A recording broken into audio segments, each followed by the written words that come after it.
Hey guys, how's it going? I'm just checking the stream when we're starting up, but everything seems good.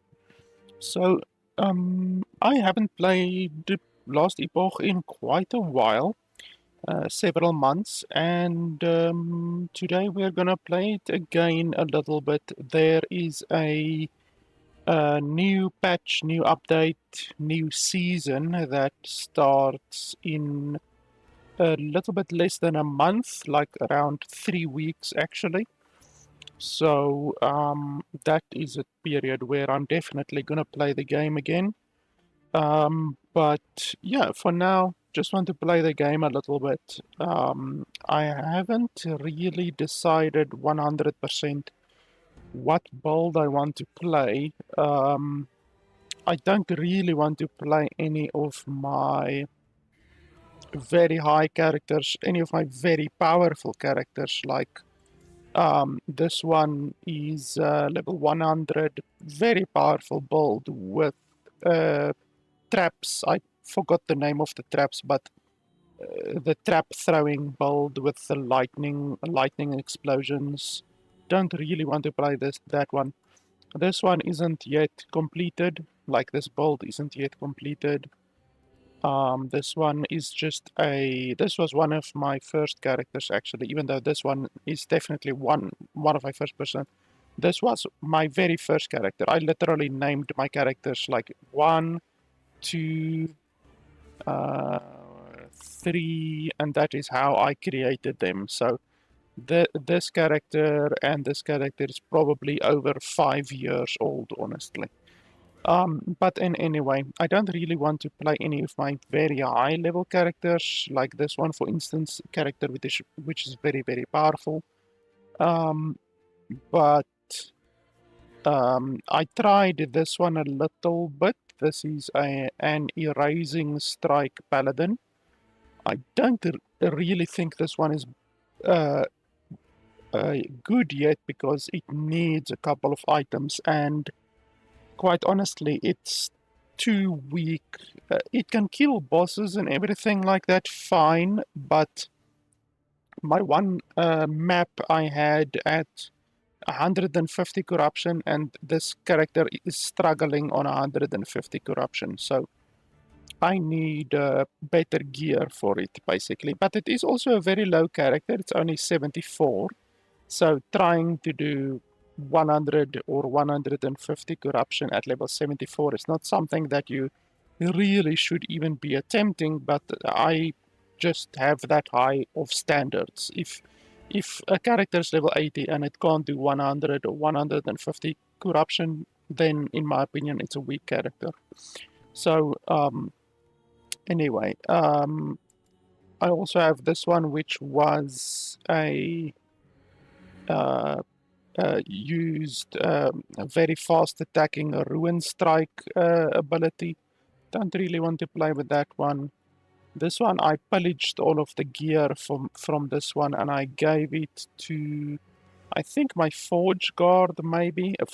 My Forge Guard is another character that I could perhaps play, but I don't really enjoy the Forge Guard that much.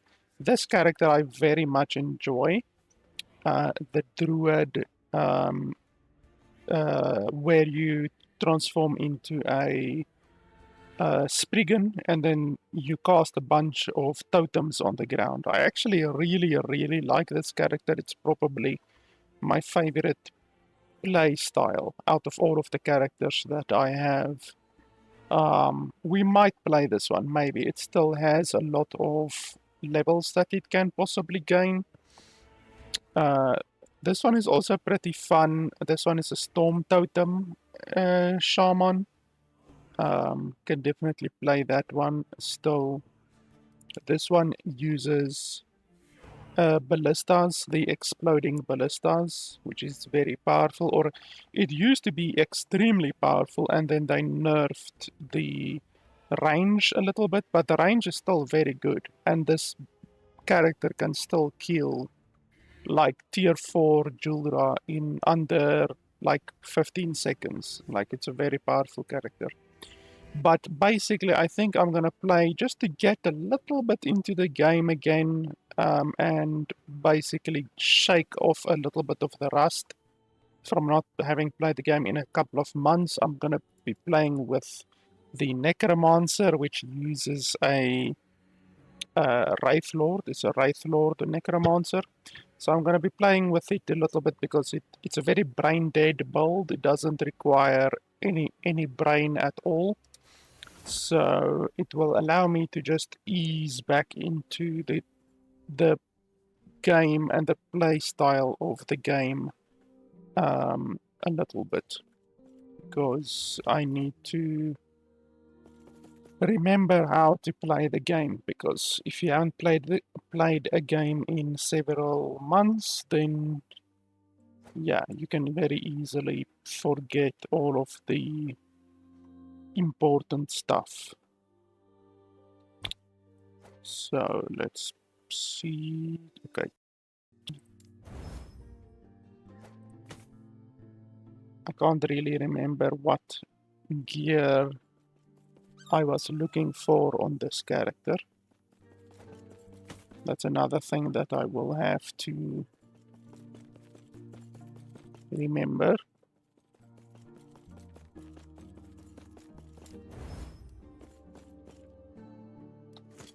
But this build is very, very basic, very, very brain dead, honestly. Let's see. I can't remember where I was. Let's have a look over here. I've played a lot on this character. This is one of my most played characters, probably. Even though it's not level 100 yet. It's close to 100. And if we look at the amount of completed echoes, you can see 550. That's quite a lot of completed echoes, relatively speaking. Let's have a look. Okay, so here the corruption is still 100. So that's pretty much a sign that I should not really be doing this echo. I should be looking for the echo where I was busy farming. Okay, 100.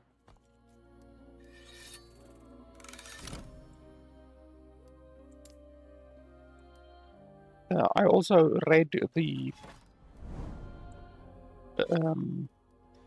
patch notes a little bit, and the patch notes say that they are going to finally implement a respecialization. So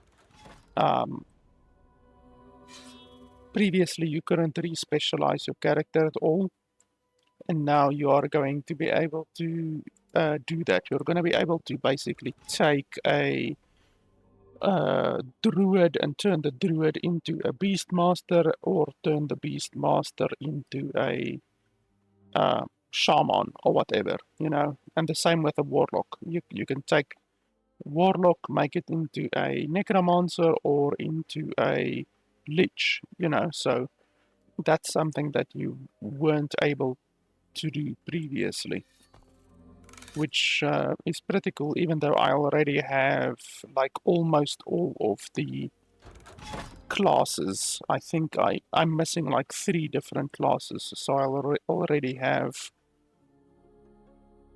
many different classes. Okay, so that one has 2 gazes of Orobus over there.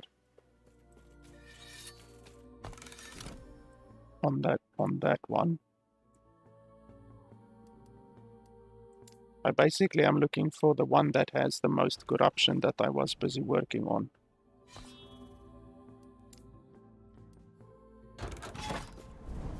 And there's also a bunch of new uniques that I haven't yet collected. So we will definitely also be looking for those uniques. Wow, is it really this last one that I was busy working on? Okay, 175, okay. So that seems like the highest corruption that I have on this character. So we will continue on this one. What's the percentage blessing that I have on this one? Oh, the map is really stupid. It seems to have a little glitch. Okay, 67. It seems to have a little glitch where if you open the map, then it jumps to a random point. So I hope the developers will sort that out. So let's just basically take any map over here.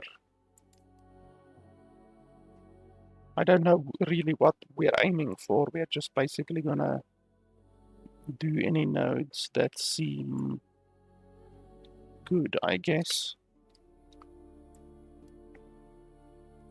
And yeah, you might have seen me play this build previously.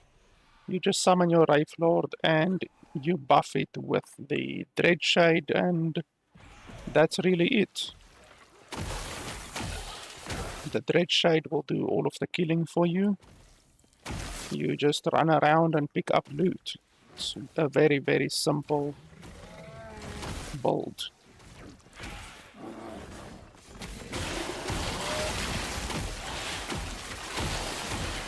Even though I haven't played the game in a couple of months, so I should probably have a look at the skills and the talent tree and all of those kinds of things in order to see if there's anything that I might need to change or anything like that.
Why are yellow items showing up?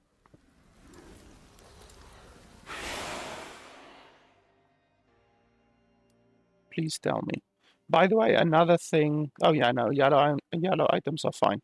Another thing that really sucks, I logged into the game and saw that all of my filters, I had multiple filters over here with multiple filters inside each of the filters, and they were all gone. All of my filters are deleted, and that really sucks because I had some good filters set up, and I inquired about it on the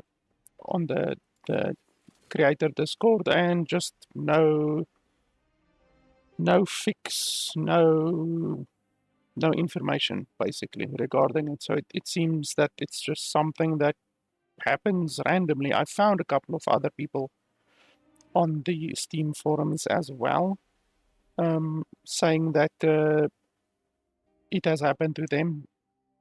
But yeah, no solution for it. So it seems that it's just something that happens. So basically, in the future, what I will do is I will back up once I have recreated all of my filters, which is a pain in the nutsack. Then I will just back up all of my filters, because apparently that's something that you need to do. You need to not store your filters in the game, because the game just deletes them from time to time, it would seem. So yeah, I'm not too happy about my filters being gone, but what can you do? It's not the end of the world. It's just gonna take me about an hour or so to recreate the filters, unfortunately.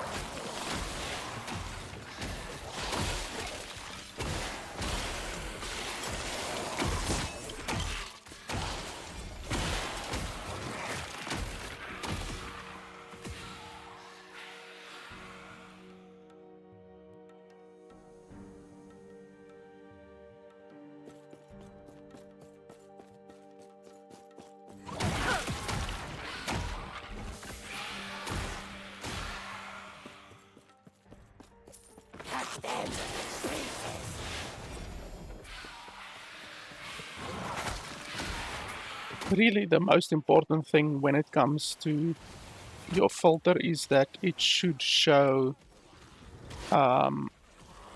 level 7 or tier 7 items, and it should obviously hide all of the blue items and white items. That's really the most important thing when it comes to an item filter, and that's all that I did. Currently, I just made my item filter show level 7 items, and such as these. Both of these are level 7, and they're showing up as a red, and then you just hide yellow, you hide blue items and white items. You can also hide yellow items, but there's actually some yellow items that I pick up. So I choose to have the game still show yellow items.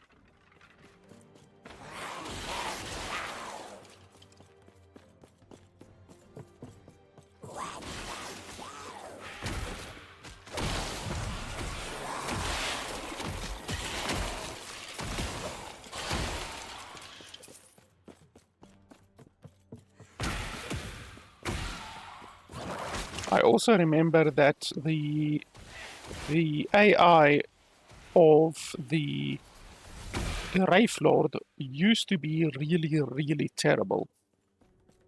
So I want to see if that has been fixed at all, because the AI used to be absolutely pathetic for the Wraith Lord.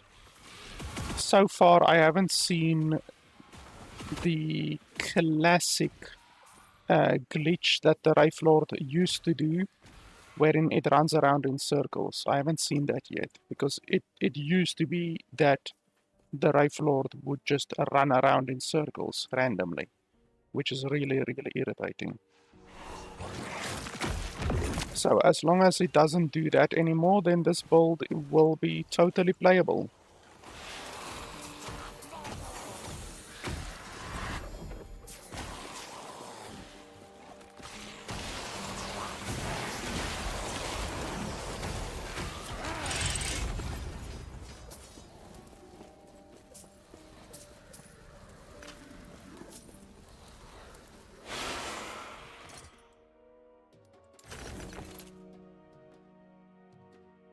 Okay, so I'm gaining Weaver's Will on this one, just basically to check if it's gonna be good or not.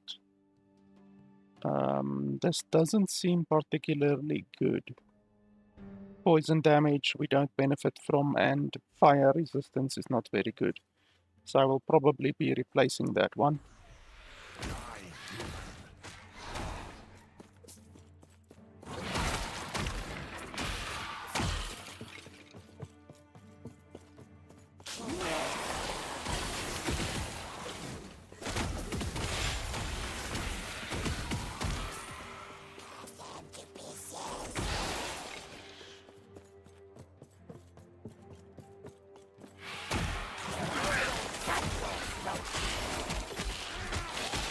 Oh, it just did it. It literally just did the bug. So it ran forward and then didn't attack, and then ran downward and only then did it attack. So it would seem that perhaps the bug is still in the game, because it shouldn't do that. The AI shouldn't not attack for like 5 seconds at a time. That's definitely not good. So we'll see, but it looks like the bug is still in the game, which is unfortunate because it makes this build unplayable.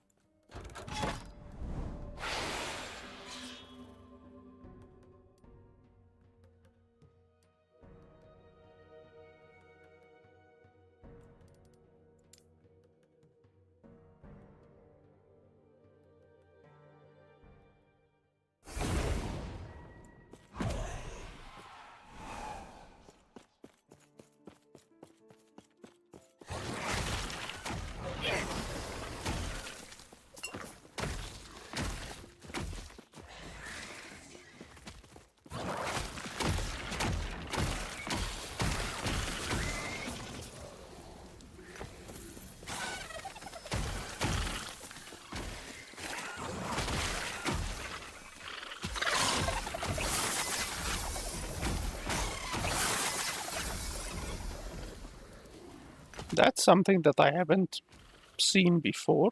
They must have added that to the game. I've never seen those things. So yeah, that's something that new that they added to the game. That little creature, goblin type creature, even though it looks like a lizard.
Look at that, it's doing it again.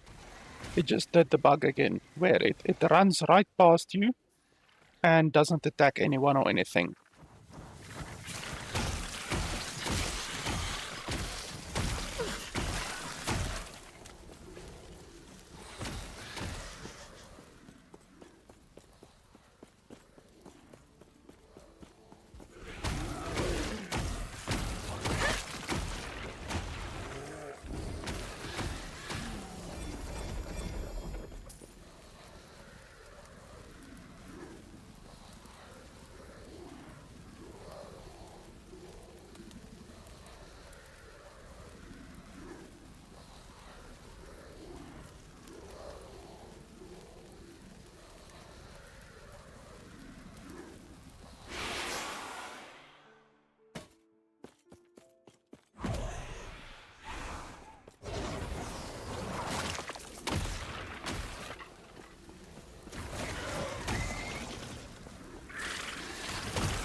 Oh, that's also a new shrine. I've never seen that shrine.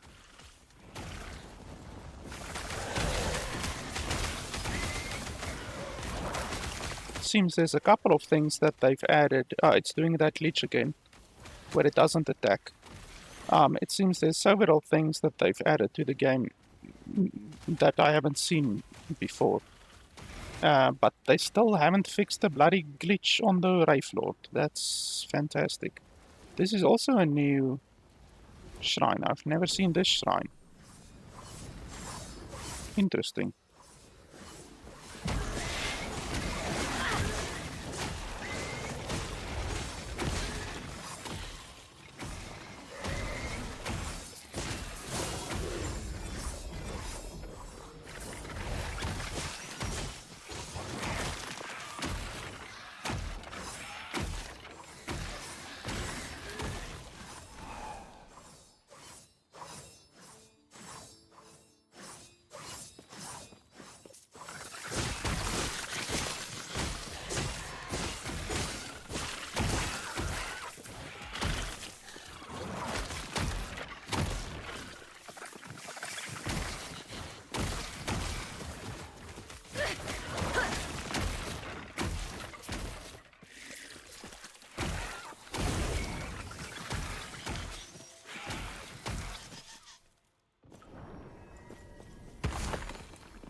Yeah, so it's unfortunate that they haven't fixed the glitch yet. The glitch has been in the game for like a year and a half about.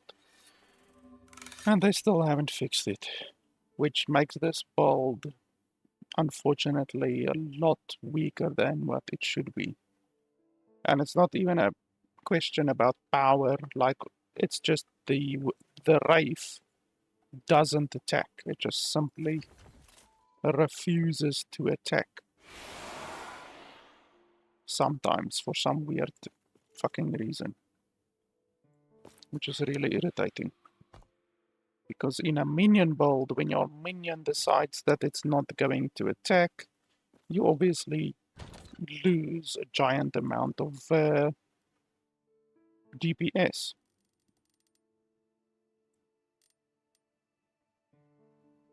So I'm definitely going to unequip this one.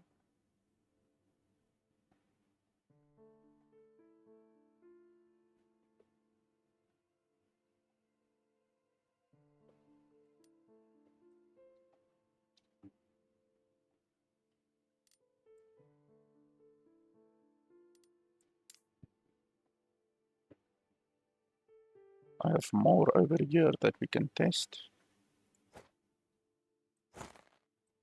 That one, unfortunately, is not good. Poison is not good. Health is not good.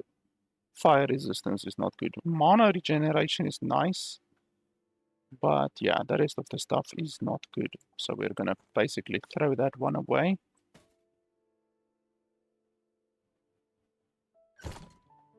Yes.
So I can't remember exactly how these work. I do remember if there's an egg, then you generally want to replace the egg with an item. So if I say empower, then these items will become more powerful. If I say challenge, then all of these items are dropped.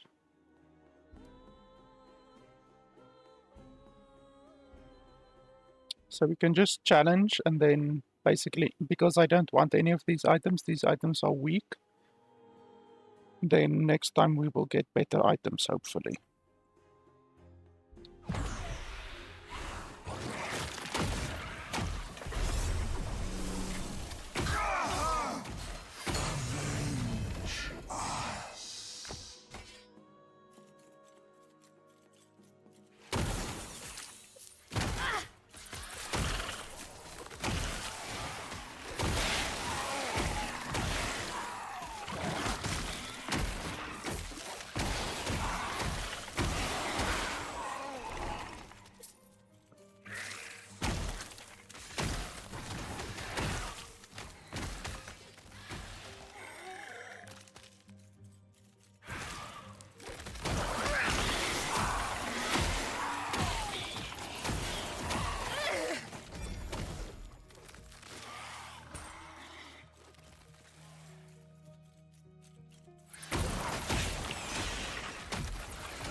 Yes.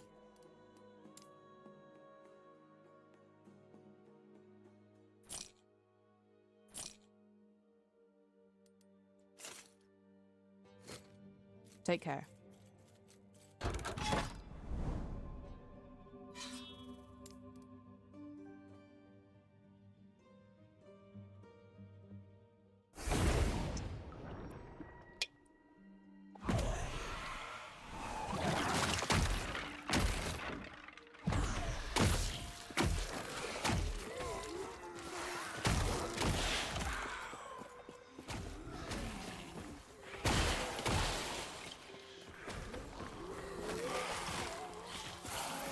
Ah, you see it's doing the not attacking thing again.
Yes?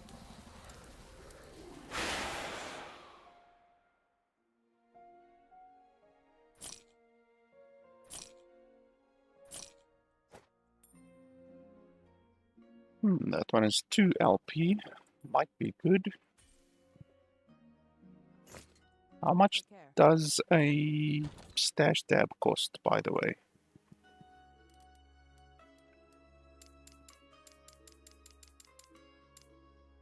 Hmm, 610. Okay, well, I definitely need a key stash tab, I know.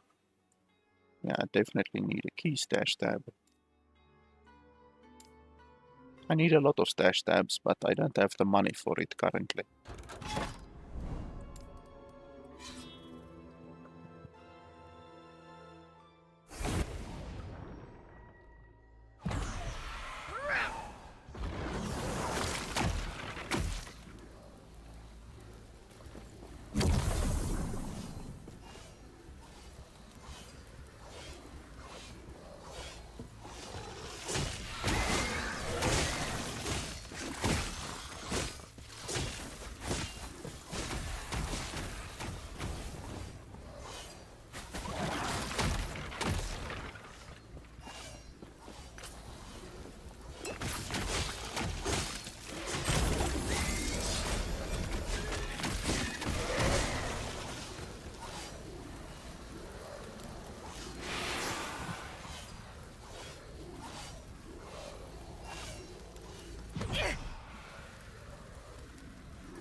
Now, those things are a nice source of loot, it seems, and they are not actually so rare, so that's just really a nice buff to the amount of loot that you get in the game, it seems, since the last time that I played the game, because they weren't in the game the last time that I played, so it's just really a nice new source of loot. More sources of loot is always good. That's at least one thing that these developers have realized over time, with the Harbinger system giving you nice loot, these things giving you nice loot. There's a lot of loot improvements that have been done over the years that weren't in the game originally.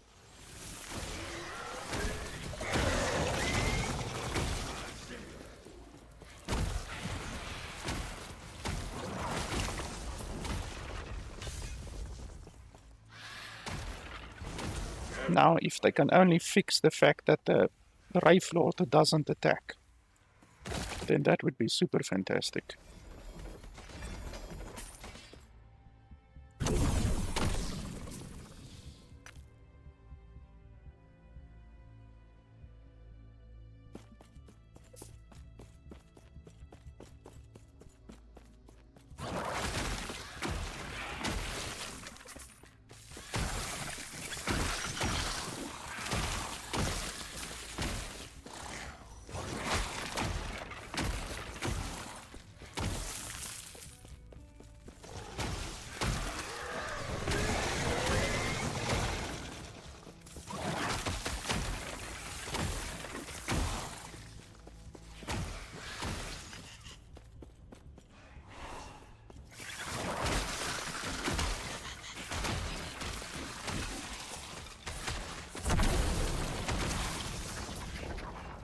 That's also a new shrine that I haven't seen before.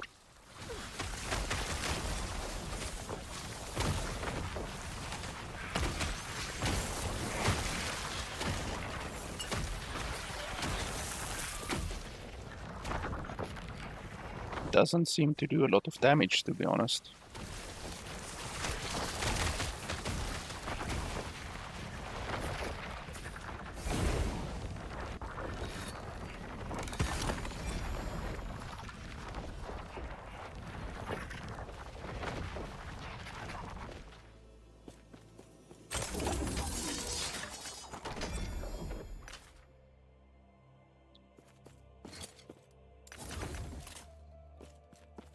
Yes.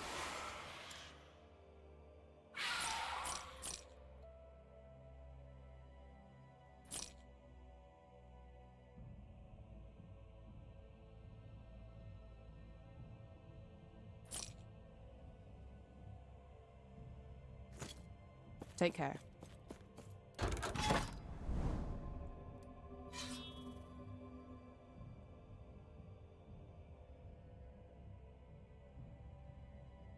This bug over here is still in the game, I see. The fact that these icons are still showing up as white. That's another bug that has been in the game for over a year. I don't know what the game engine limitations are, but apparently the developers are having quite a difficult time removing or resolving some of these bugs, such as the Dreadlord bug. Because if they take like a year and they still haven't been able to fix it, then one would assume that it's not an easy bug to fix for their engine.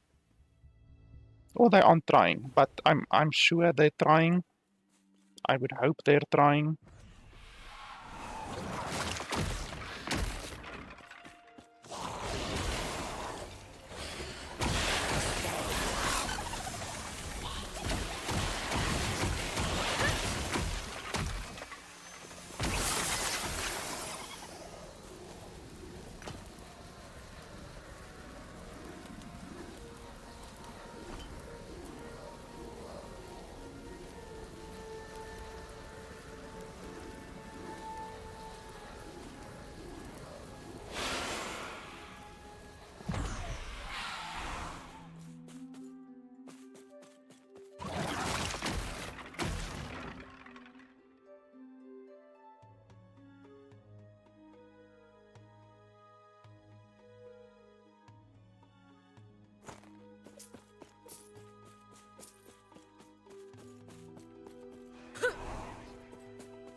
Okay, so here we can replace this one.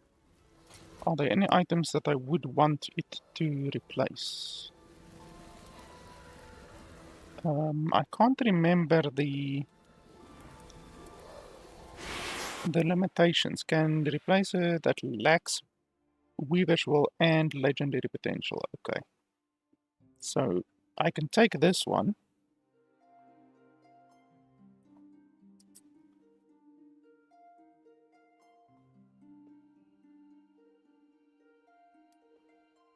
What else can I take? What are other good items?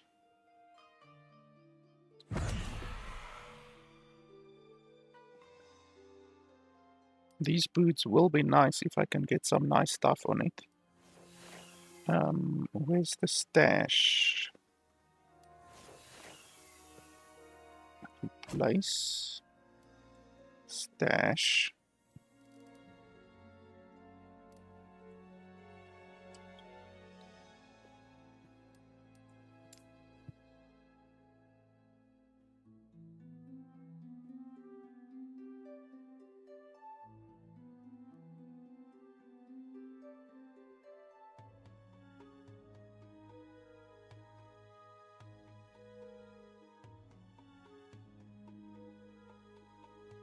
So yeah, I can take these ones.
These aren't too bad.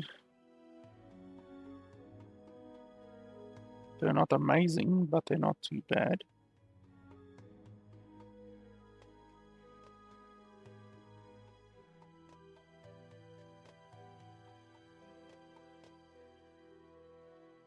But they could be better.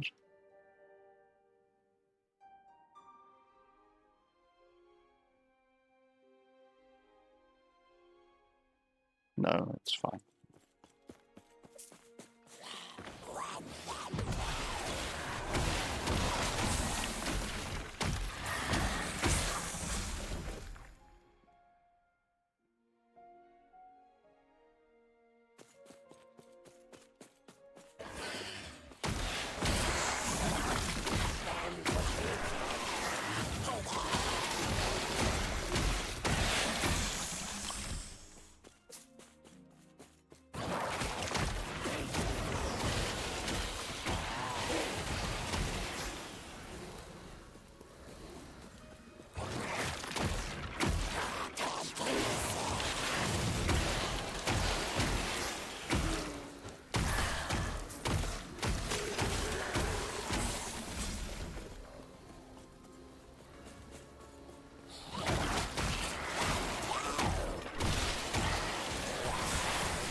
Okay, well, that's a very nice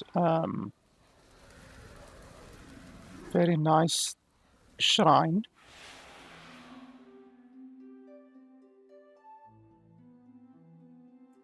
It's just basically an explosion of loot that you get from that shrine.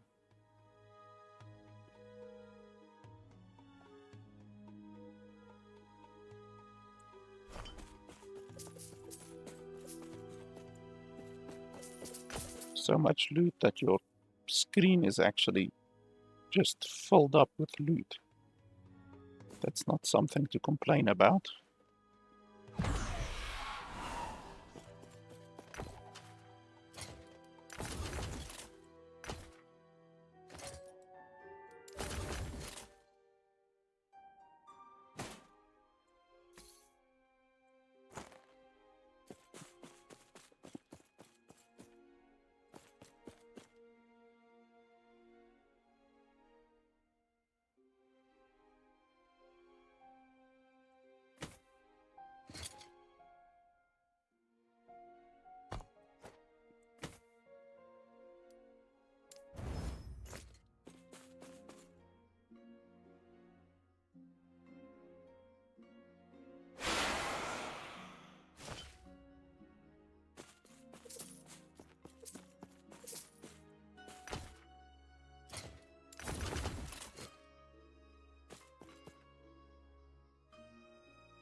Yeah, that's a very, very nice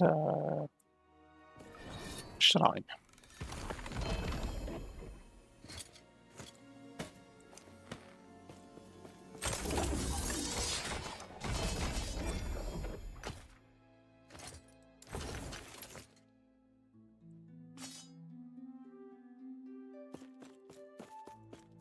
Yes.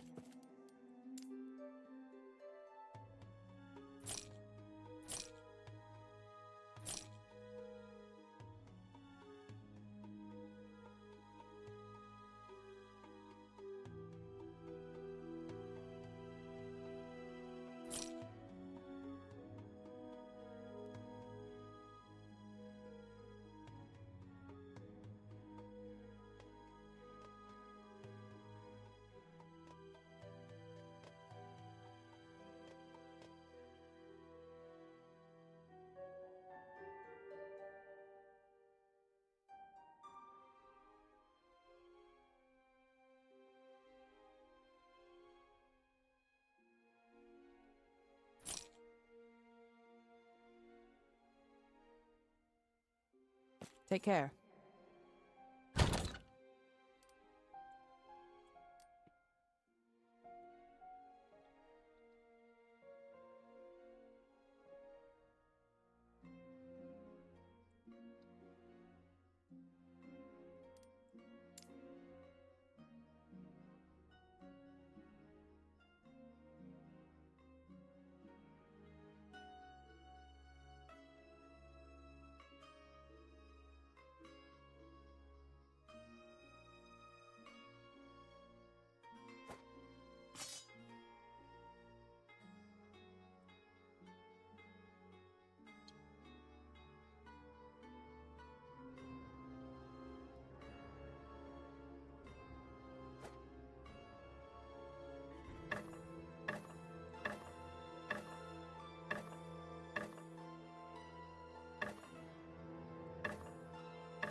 Yes.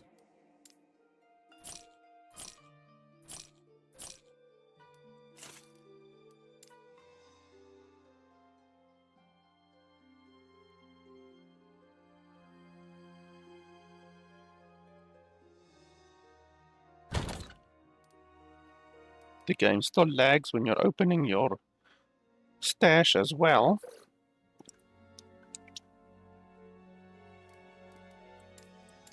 Which is a long-running issue in the game. There are unfortunately just some things that will never be fixed due to the limitations of the chosen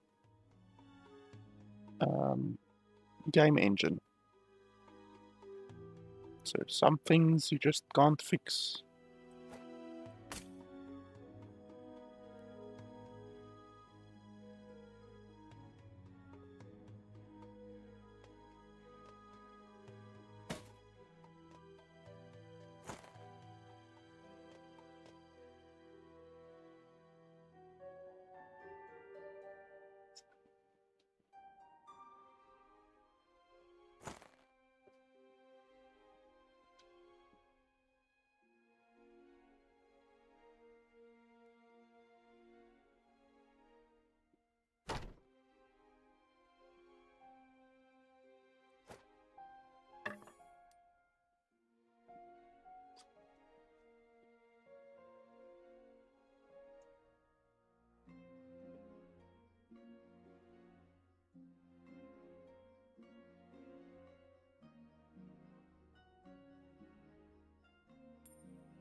Just want to check, why did I put these items here? I think, okay, that one was definitely for legendary potential, so we should go to Jura sometime to try to make that one stronger. This one was maybe for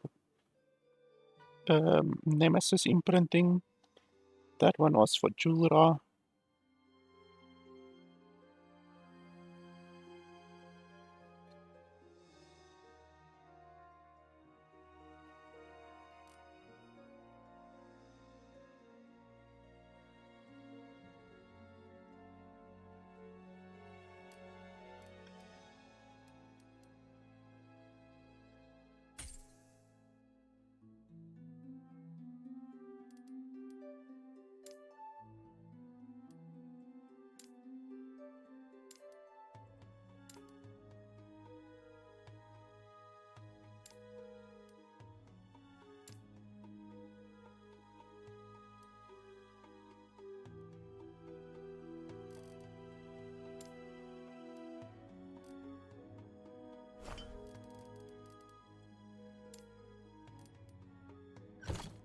Yes.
Just want to change something here on my loot filter.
Not over!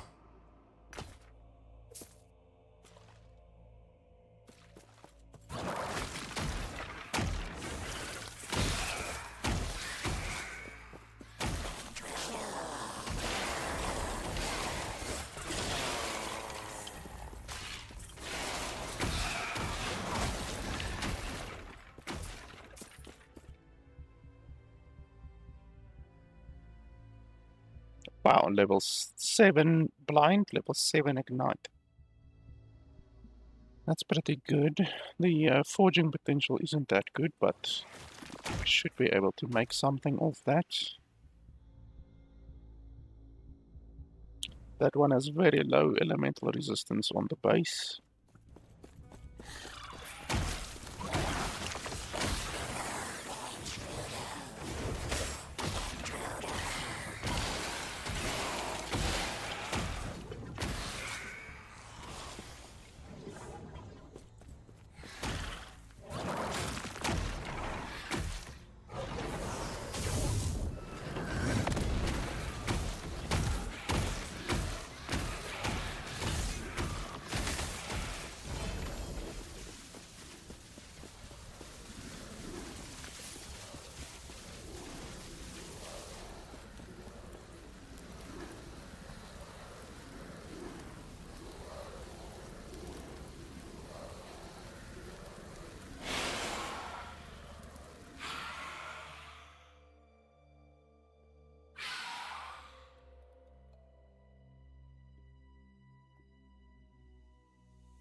That one is not terrible.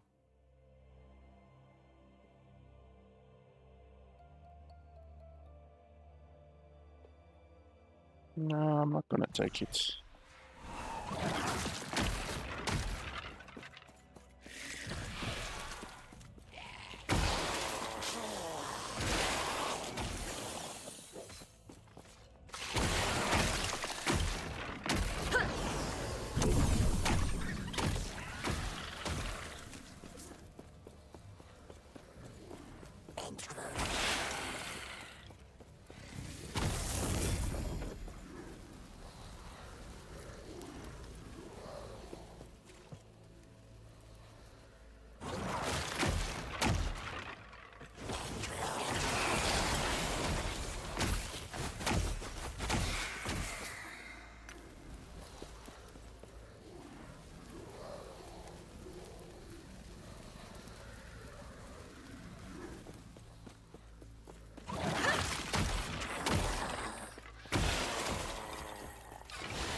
Holy schmoly.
Not sure if these are so good.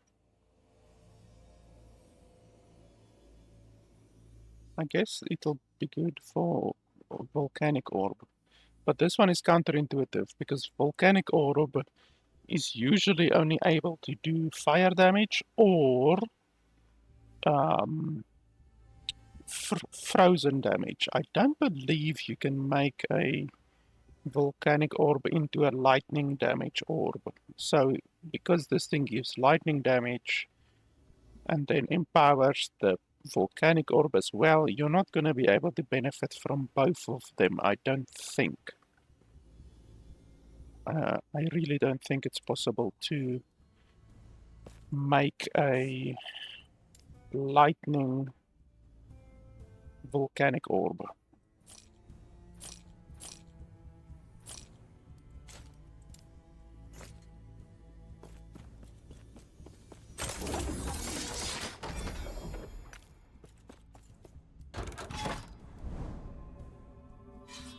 We can do the boss.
I think I used to stack the Ouroboroses up until 3. I think at 3 Ouroboroses you basically get diminishing returns. So I think we can do until 3. Or does each one give 12? I can't remember. I think each one gives 12, but I do remember there was diminishing returns as well. Because it used to be that you gain very, very little if you stack past like 2 or 3. And then I think they changed it at one point, but I can't remember exactly. But I think we're gonna do 3 because then we should be at 200 corruption. As long as we get past 250, then I'm happy. And then we can start doing other timelines, because it's best to stack up your corruption on one timeline and then go to the next timeline instead of jumping between timelines.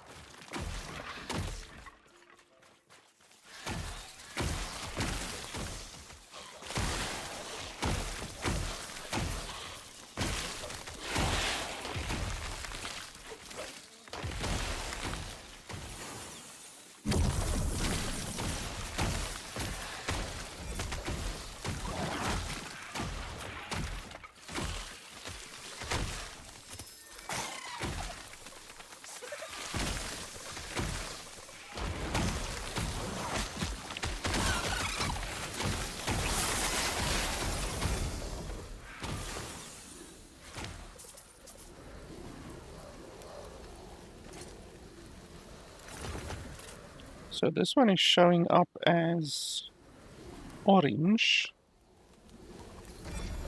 It shouldn't show up as orange, it should actually just stay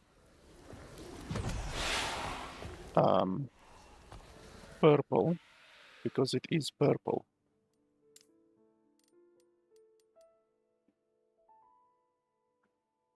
But I don't think I can do anything about that.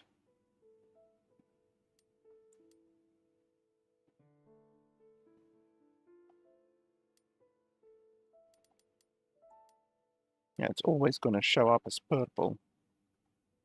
Because basically the reason I have this orange modifier in is because I'm pretty desperate for money, and these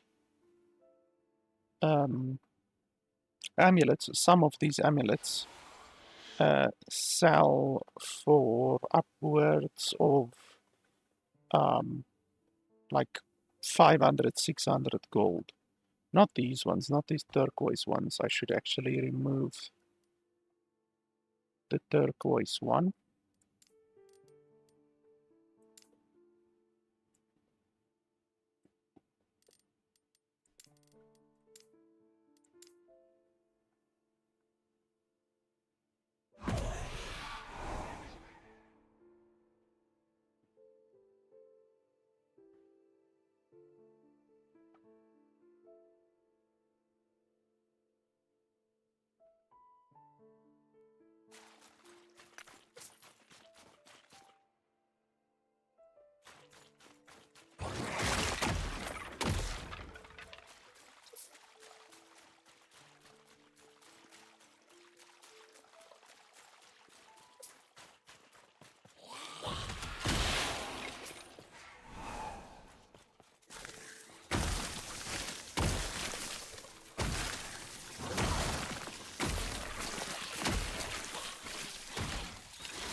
Wow, why so much lag?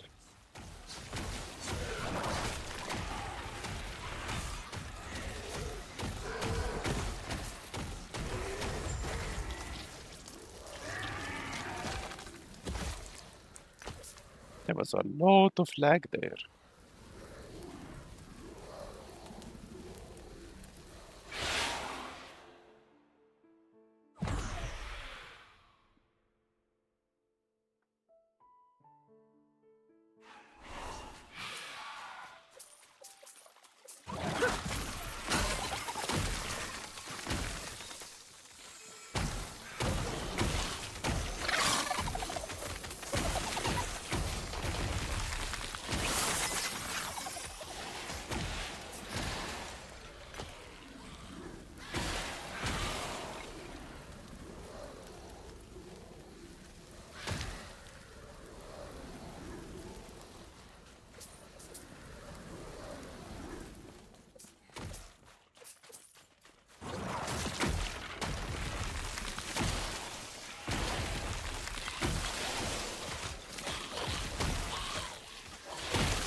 And it's doing the ring around a rosy again.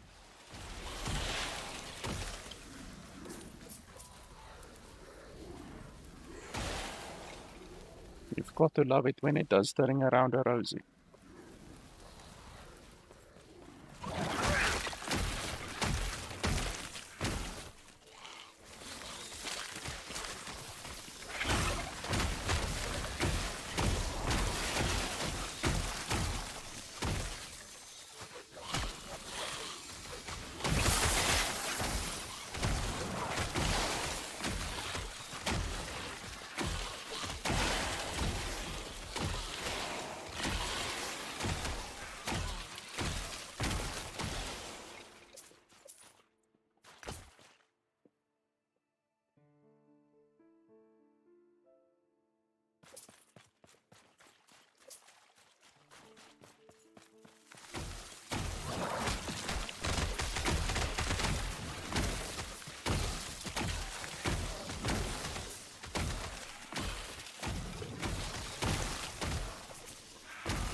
You see now it's even highlighting blue ones, which is what I don't want.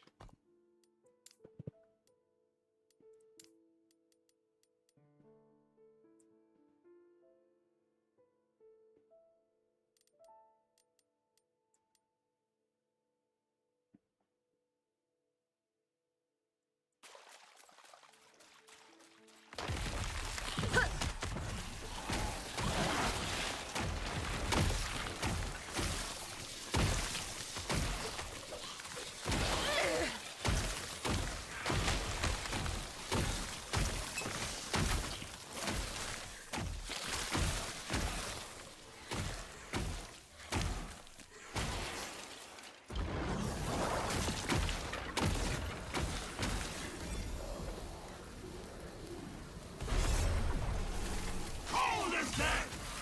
Cold as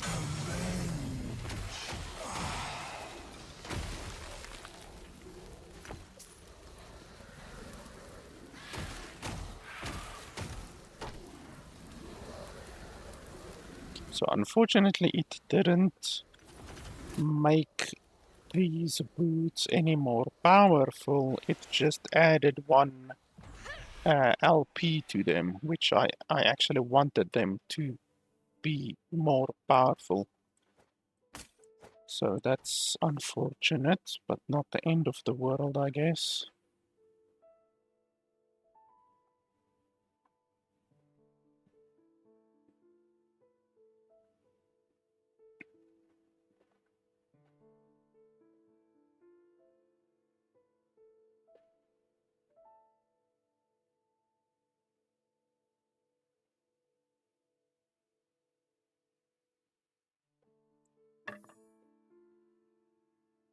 Oh, this one is very good.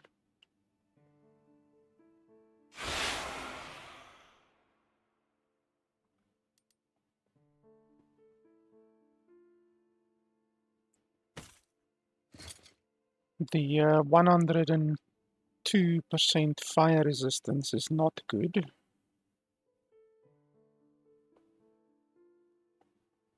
And the void resistance is okay. The increased armor is not very good. But obviously the +3 to Rafe is pretty nice. But I don't think it will be better than my current one because my current one gives me a lot of health.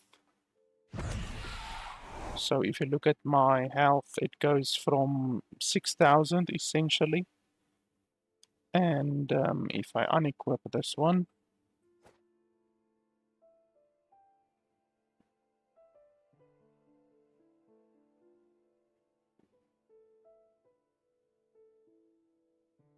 then it goes to around 4,100 probably. So I lose like 1,900 health without this chest piece, which is obviously significant.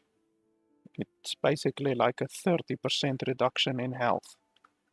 So my chest piece, I'm gonna need a very, very good chest piece in order to replace my current chest piece. And what I'm gonna want on it is at least a large amount of base health, because then I wouldn't lose so much health between the two items. So this one will give me more damage with the 106% increased minion damage and 3 to Wraith, but my resistances overall are already pretty good. It's just my physical, but as you guys can see, I haven't come even close to dying today yet, even though we are only playing at 150 corruption, which isn't very high. But yeah, I don't have an issue with survivability. But if I reduce my health by 30%, then I'm absolutely gonna have an issue with survivability.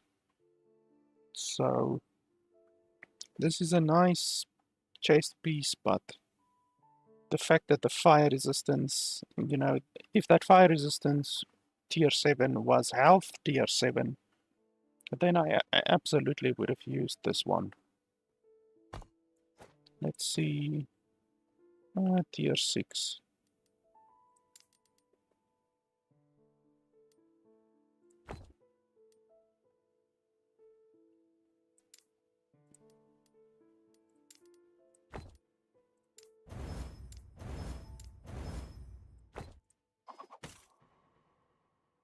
And yeah, I'm also disappointed that this one didn't get a good implicit.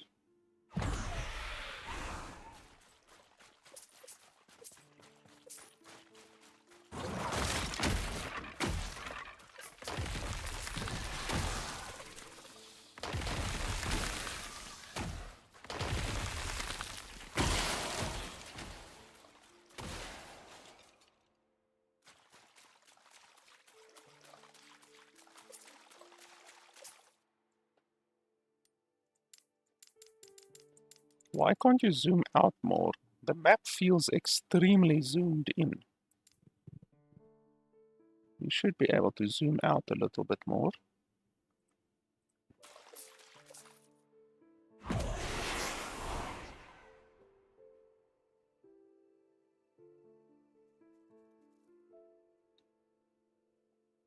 There we go.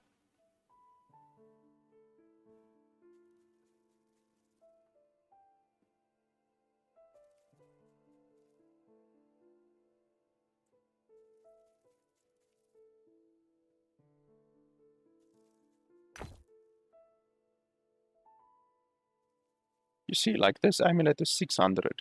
That's a good amulet.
And it's doing the ring around a rosy again.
Yes.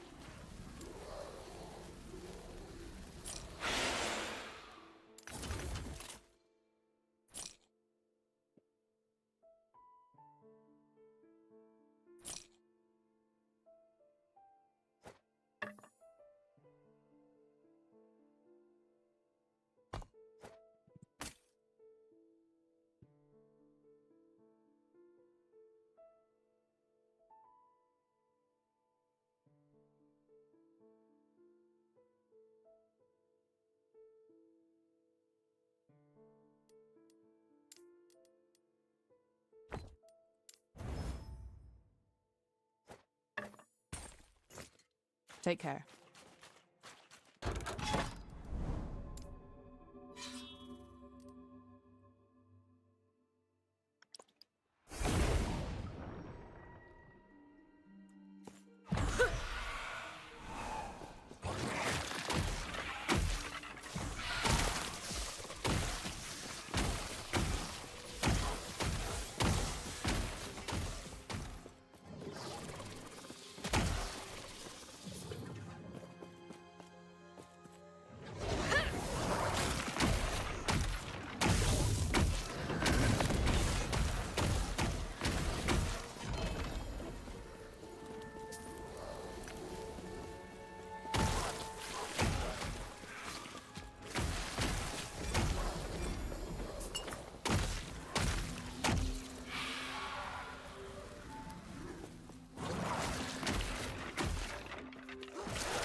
Just attack, don't fucking stand there.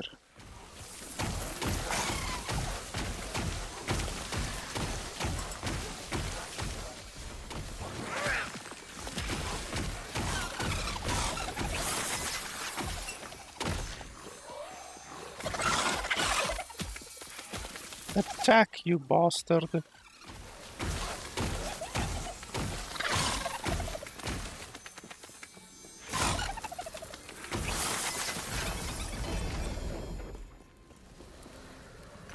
In the past 30 seconds, that thing probably only attacked for like 5 seconds. This bug is so shitty.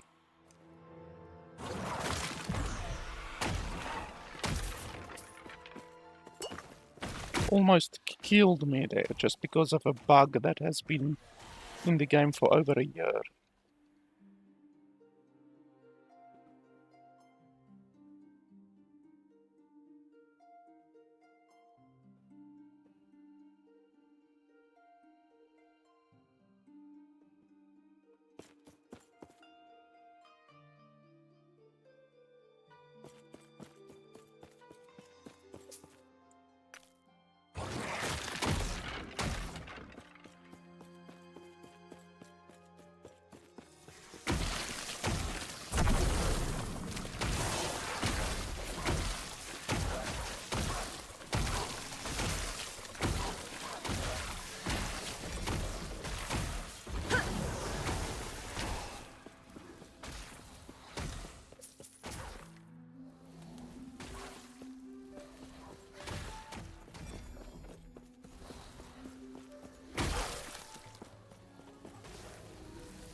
Yes.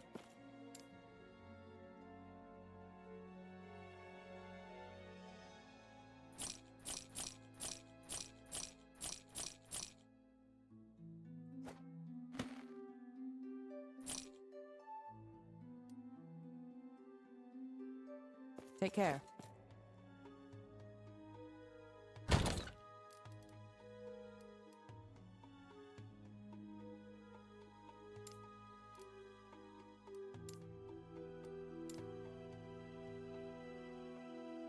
And then when you buy a stash tab, you have to wait like 30 seconds. Once again, due to the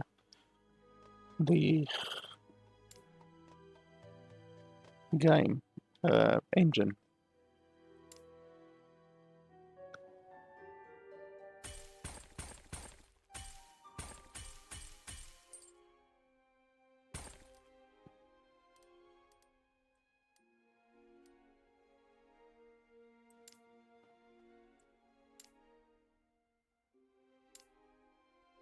What the hell? I've stopped clicking. Why does it still continue to move stuff around?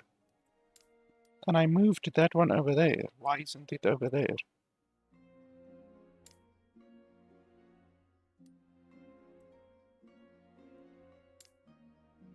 And why is there lag when you are switching between these tabs? Oh, this one is fully upgraded. And unfortunately, there's nothing good on it.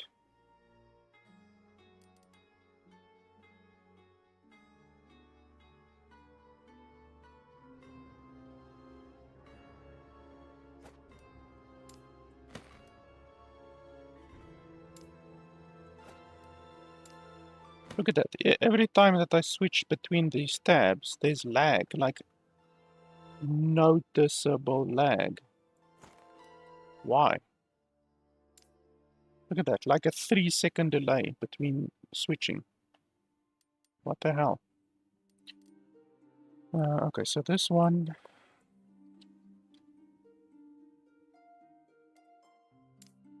it's not a good one, so we're gonna switch to that one. Gonna throw that one away.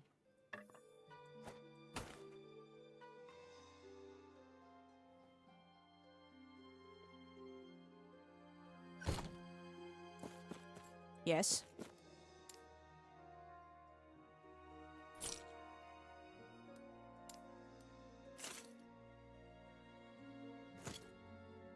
Take care.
You could see there that the piece of shit wasn't attacking at all.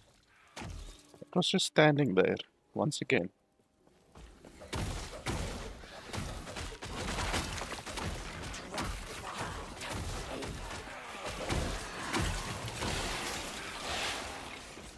Once again, it's not attacking, now it's attacking.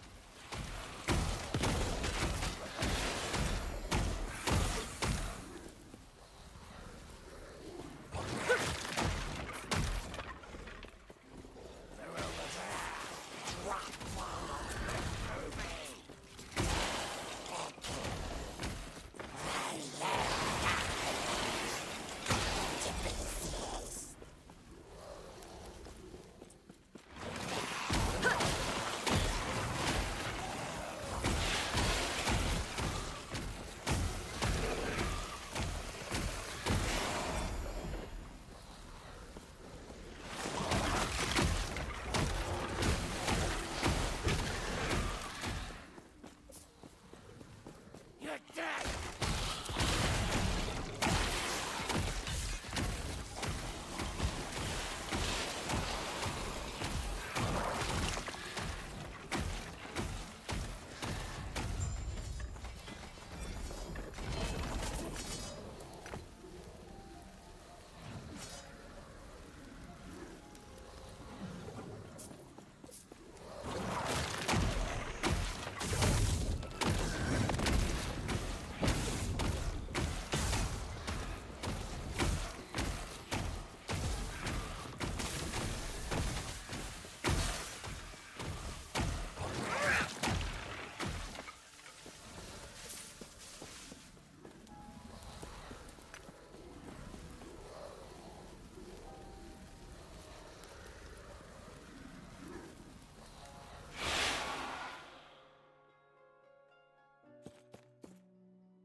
What's the key for hiding loot again? Z? No, it's not Z. X. Ah, there we go. I just want to see that we're not missing anything important. Well, that's tier 2. That's tier 3. So yeah, that's fine. I just want to make sure that I'm not missing any important stuff. Can I make it to not hide experimental items?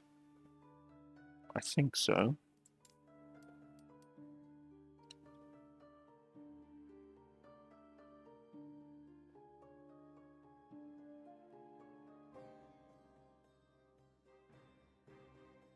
So it will hide all magic items.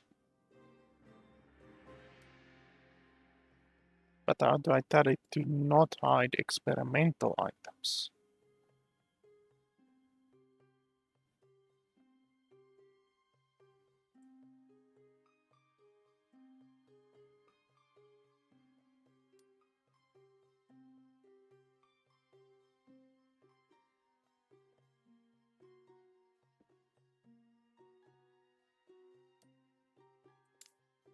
No, I have to recolor the experimental items.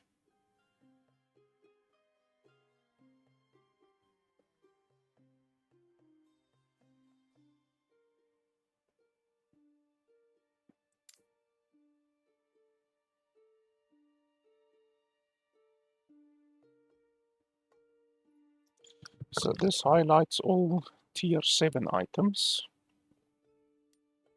And then I can put in a separate one which highlights all experimental items.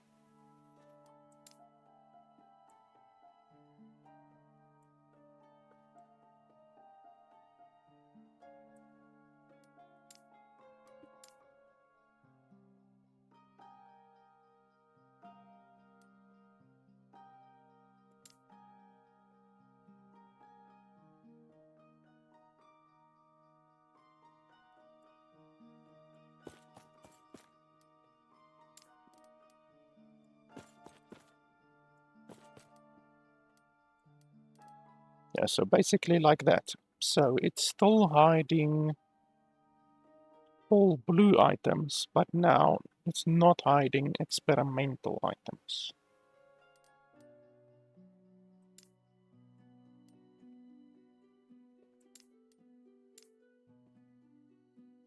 Yeah, that's fine, because experimental items obviously can be good even though they only have like a couple of tiers. Like these gloves that I have here are tier 6 health converted to ward, which is very, very, very good, but I can definitely get better because it currently gives throwing damage, which I don't benefit from at all. So I definitely want a better um, item for my gloves than that, because I don't benefit from the throwing damage.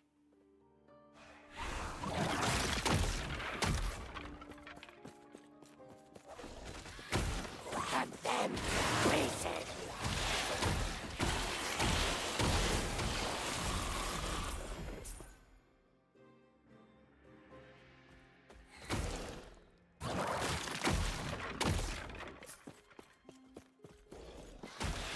They're over there.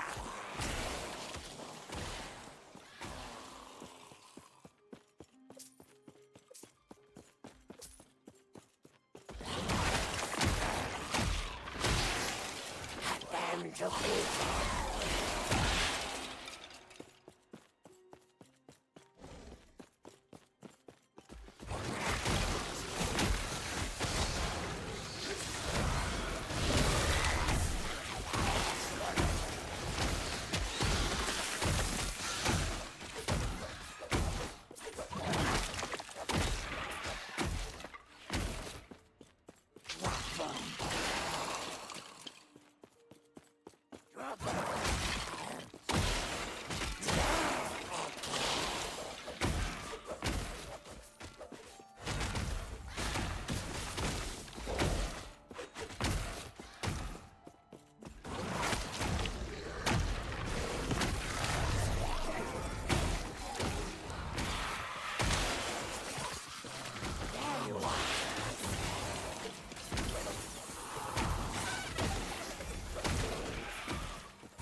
Yes?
I actually quickly want to see, because this build obviously works very nice and everything, but I haven't updated it in probably, I don't know, 4 months or 5 months. So I actually should look at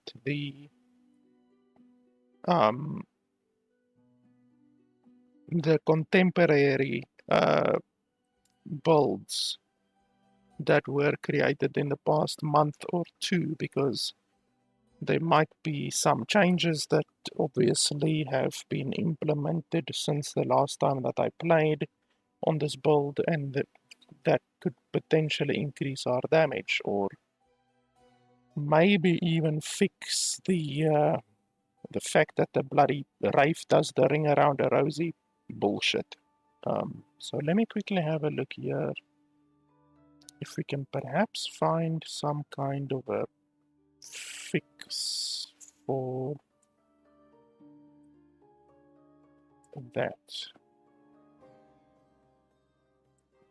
So I'll show you guys what I'm doing over here.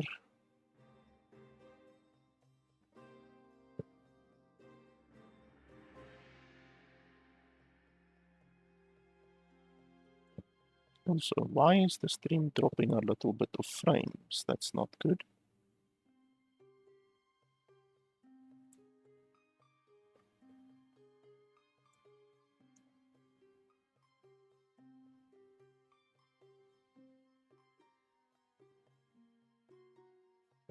Okay, that over there.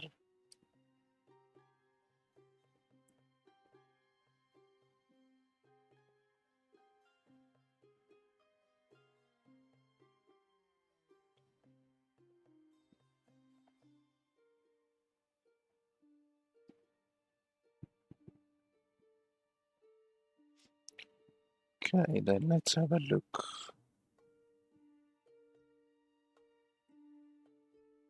Eight months ago is too much. Let's see. I don't necessarily want to limit it to the past couple of, like the past month. Unfortunately, YouTube doesn't allow you to limit it to like only, let's say, the past 3 months or so. You have to choose between a month or a year, which is really stupid, but that's just YouTube for you.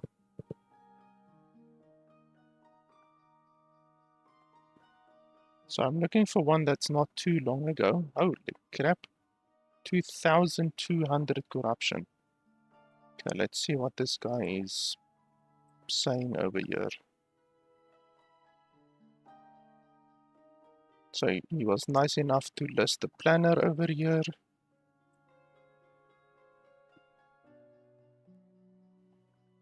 That is the current patch that we are on, so that's good.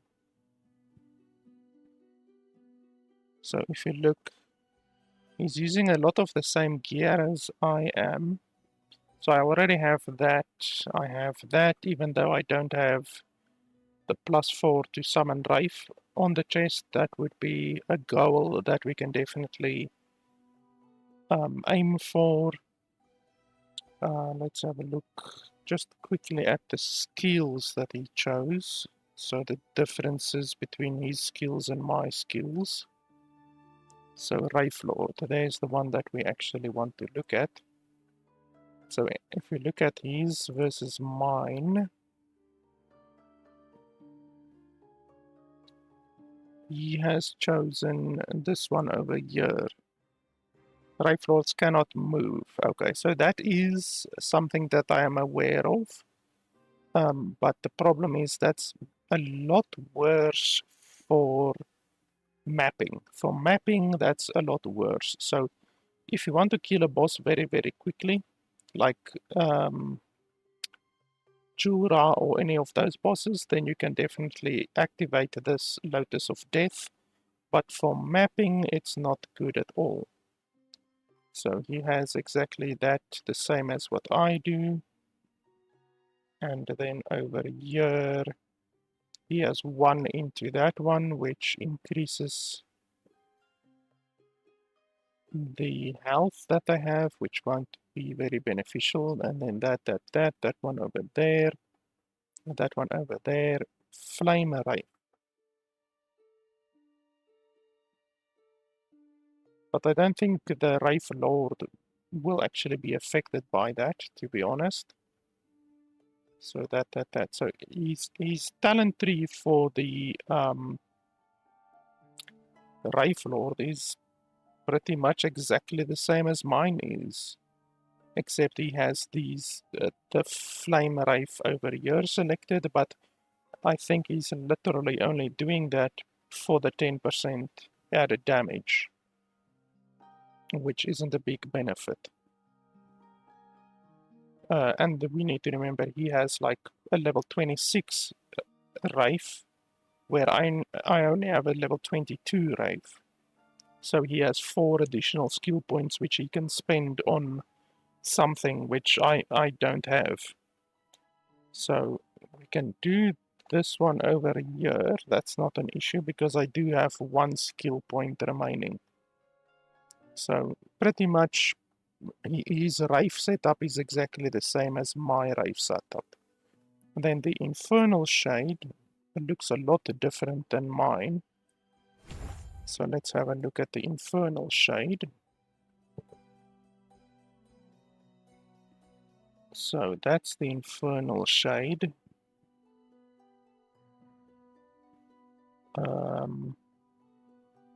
Yeah, his looks a lot different from mine.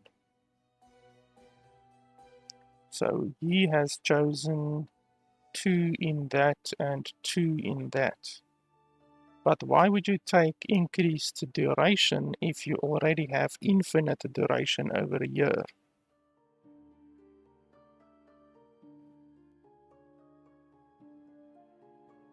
So basically those are 2 wasted points, but he's taking them in order to get the brimstone over there, which I think is not very important. And then he has not chosen that one. It might be beneficial to remove that, because I do know that the movement speed of the Wraith Lord is what causes him to bug out. So we can remove that. So let's remove 1 point over there from the hasted.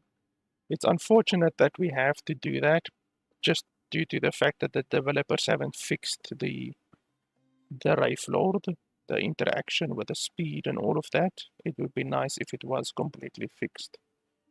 And then he hasn't taken this. I have 5 in here, he has 0 in here.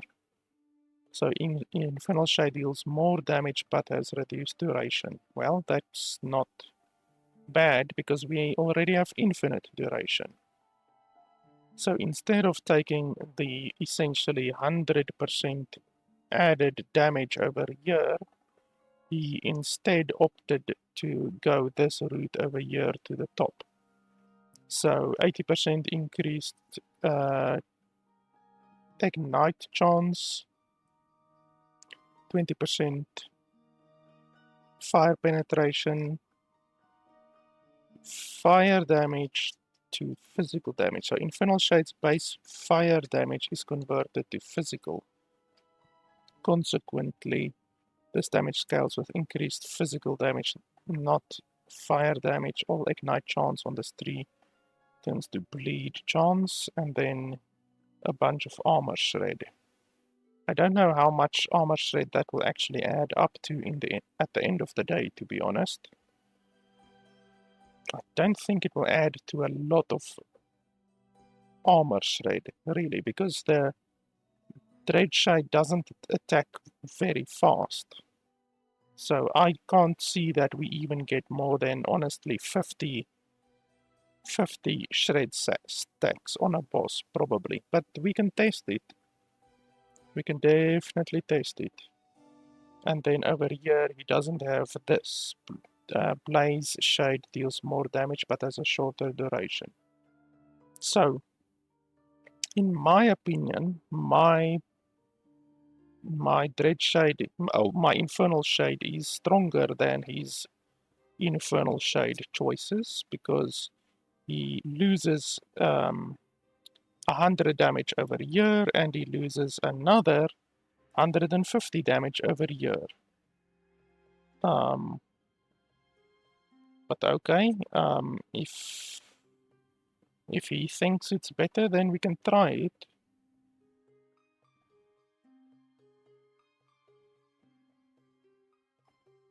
We can definitely try it. And then the Dread Shade, I also just want to double check the Dread Shade. So what we are gonna do here is we're gonna respec all of these. So 1, 2, 3, 4, 5, 6, 7, 8, 9. And then we're gonna have 1, 2, 3, 4, 8. So we're gonna do 8 all the way over there. So that's fine. We will do that. And we also removed this haste over here. So we will see if the Dreadshade, the Wraith is gonna do the ring around a rosy bullshit still. And then let's quickly check the Dreadshade, what Dreadshade choices he has made.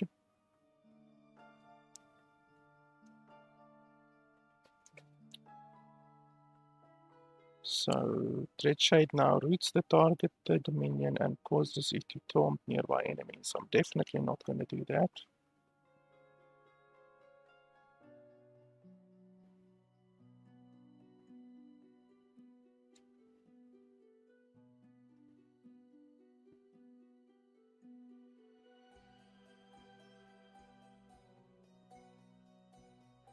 So his thing looks very, very similar to mine. He has just made a couple of different choices. So basically, he chose Flesh Harvest over Doomed Wraith. So Flesh Harvest, Dreadshade grants increased effect of all its buffs for each 3% of missing health. But my Dreadshade for the most part is always full health. So I don't think that will be beneficial at all, because it's almost always at full health. So yeah, with Dreadshade, I don't think there's any good different choices.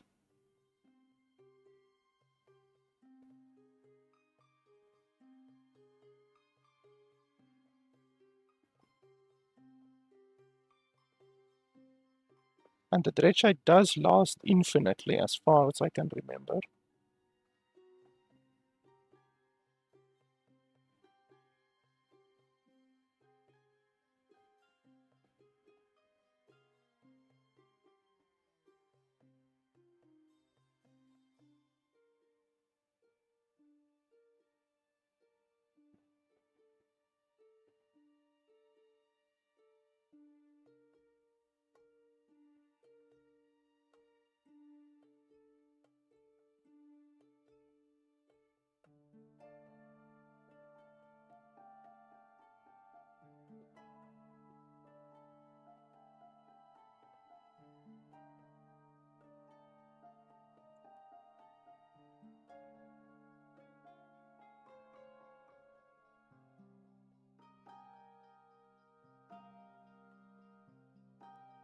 Lasts much longer, 100% increased duration.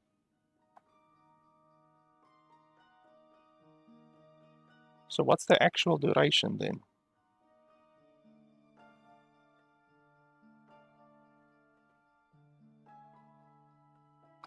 See, it doesn't actually state the actual duration.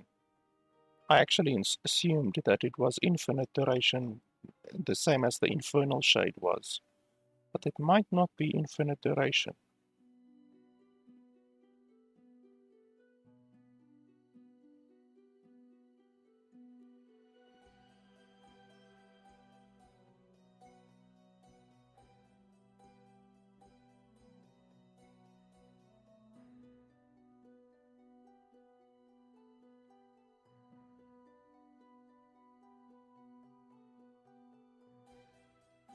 Yeah, so probably the duration should be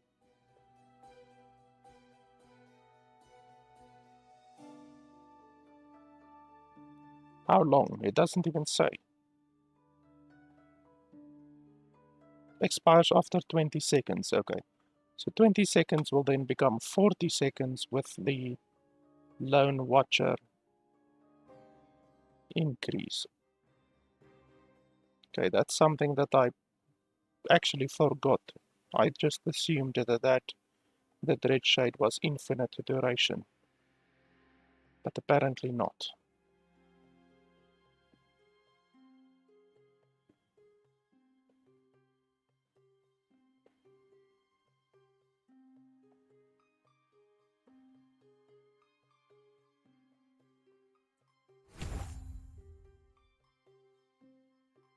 And then this guy doesn't use the bone curse.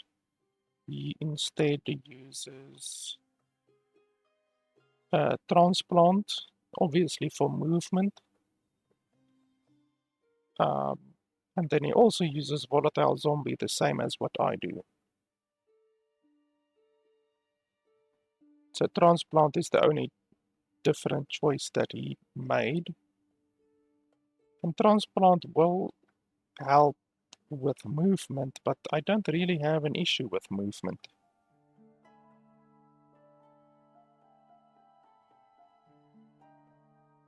I'm just reading his skill tree.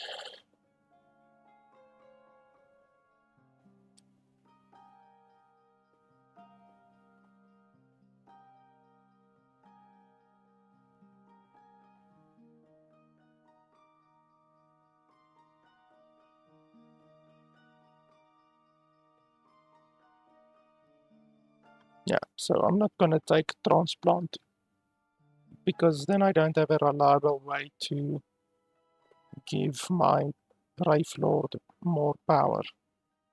And then if you look at his skill tree,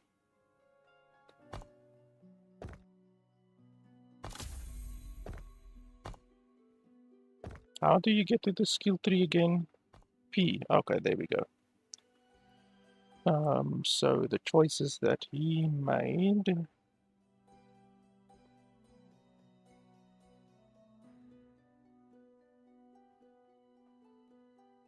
is basically the same ones as I did.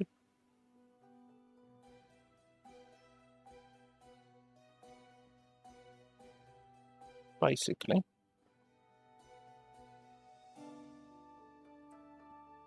And then over here, he has 25 in Warlock.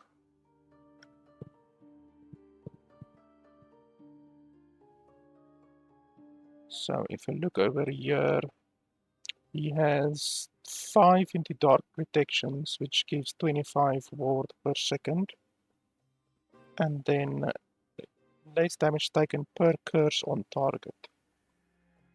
You take less damage per unique curse on the target. On what target?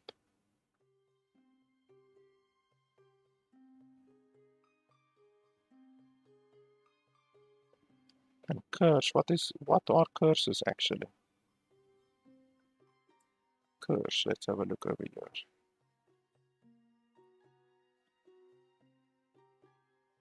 Damn it, I can't even look at what it states. I can't remember how to do that, how to hold the thing in order to look at it. And then he has harrowing armor. You have more armor per unique curse on the attacker when they hit you. That doesn't matter. 3 vitality war decay threshold per necro resistance. That's pretty good because that will give you a lot of ward decay threshold.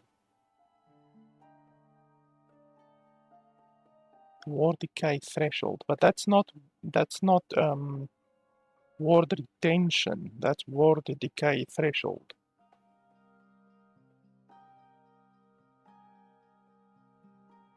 So that's not really that good. It will only give you about 100 war decay threshold, which is not very good. And then you gain additional war decay threshold and you gain ward on kill. You also gain ward per 2 points of intelligence while channeling a skill. Okay, well, we don't channel skills. There are no skills that we channel.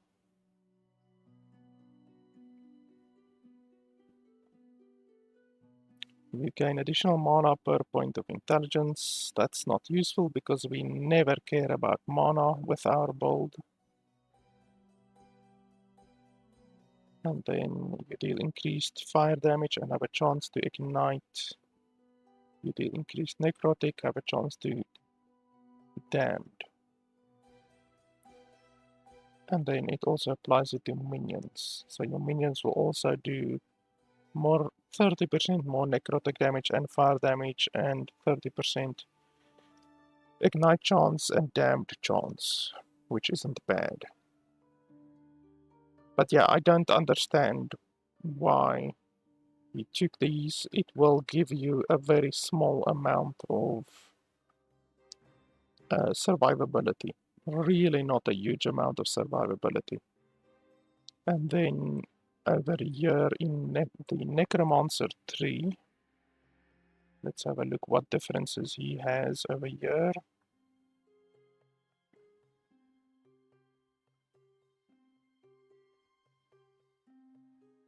So at the start he took exactly the same stuff as I took, but he only put 4 points in here, whereas I've put 9 points in there.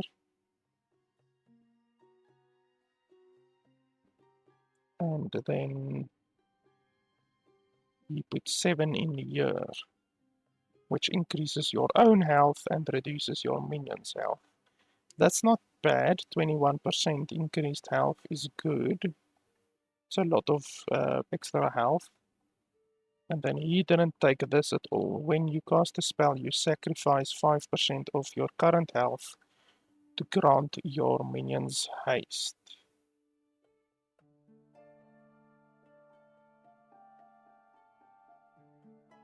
So yeah, that's actually not very good.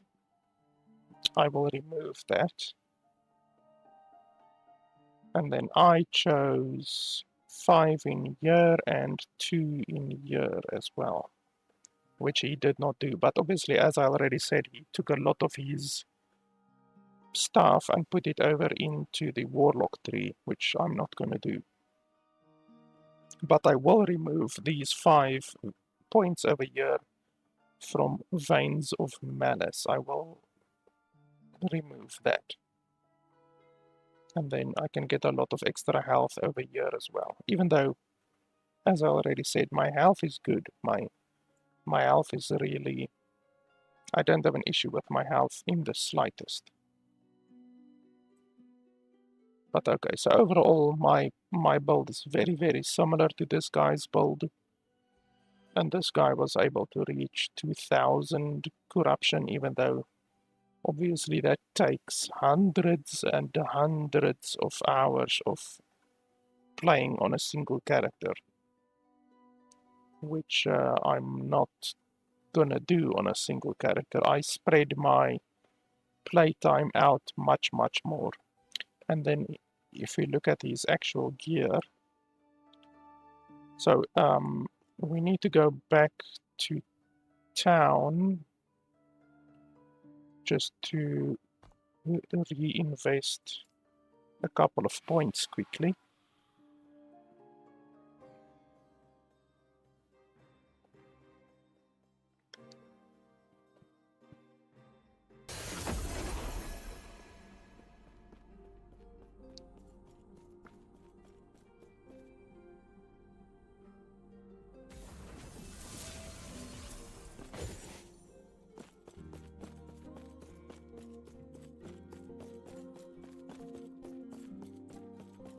Hello, traveler.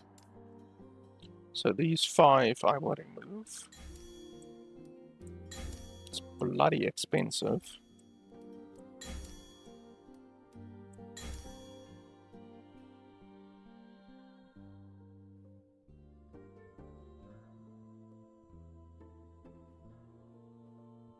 So we can put them in here to gain quite a bit more health.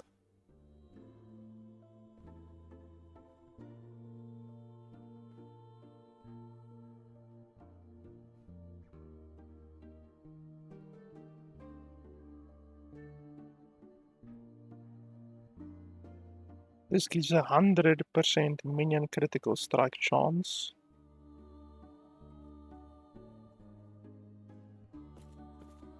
Which is obviously quite good for only 5 points.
Yeah, so that should be a little bit better overall.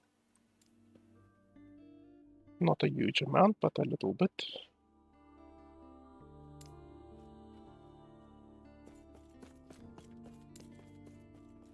Let me just check his volatile zombie setup, even though the volatile zombies aren't used very often at all.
I'm not sure what would be the best to take here.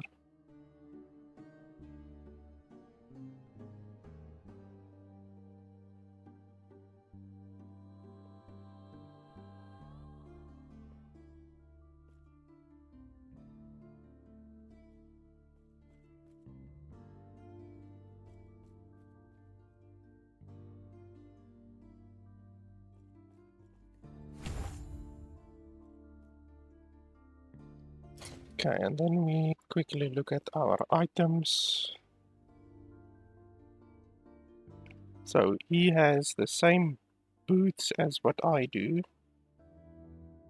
the same chest, the same helmet, and the same relic as well. And then his main hand is minion spell damage, bow damage increased. Your minions leech 10% of the damage dealt by their spells.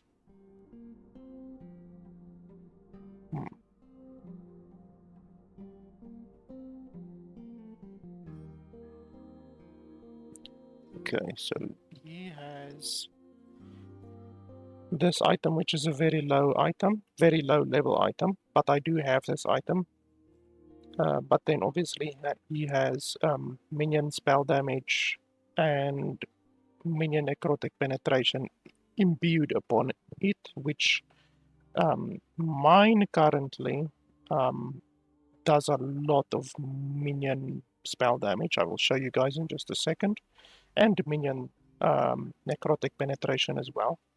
But the benefit of having this one hand is that you can then have focus, offhand focus, which obviously adds a whole lot of ward retention and intelligence and ward per second and stuff like that. So you will get more survivability with having the offhand catalyst. Then his necklace is this one, which will just give a bunch of damage basically to the minion. So the minion critical strike multiplier is good, and that's basically all that it gives. It just gives a little bit of added damage to the minion. Now obviously if you can imbue it like he has with 130% increased minion damage, then that's very, very good. So yeah, that's just damage that basically gives you no survivability at all. And then the gloves, he has imbued upon it in tier 7 current health lost per second, which is obviously what you want. And then on his rings, he has the minion damage rings, and this one as well, minion damage ring, with nothing too spectacular imbued upon it. Just basically minion damage. You need to go for minion damage as much as you can, basically. And then on his belt, he has minion damage and minion health. So yeah, nothing too spectacular. Basically the same gear as what I have, except his main hand and his offhand and then his necklace are different. And then his idols, health and ward retention, health and ward retention, health and ward retention, and then resistances. His blessings, what blessings does he have? Ward decay threshold, ward per second, all resistances, and armor and armor. Okay. So if you look at my gear, my current main hand gives the same amount, well, actually it gives double the amount of minion necrotic penetration than what his weapon does. And then it gives double the amount of minion spell damage than what his weapon does. but his weapon also gives your minion spell damage and bow attacks deal 114% increased damage. So that's pretty good. That's quite good actually. 114% is not to be sniffed at. I actually wasn't aware that the spell damage and bow damage would actually affect the Rave Lord, but I guess it makes sense actually. So we can definitely use that item.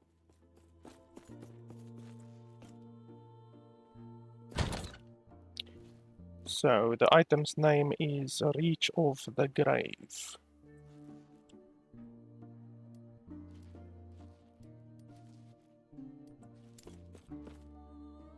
So I have 2 of them over there. I think that's all that I have.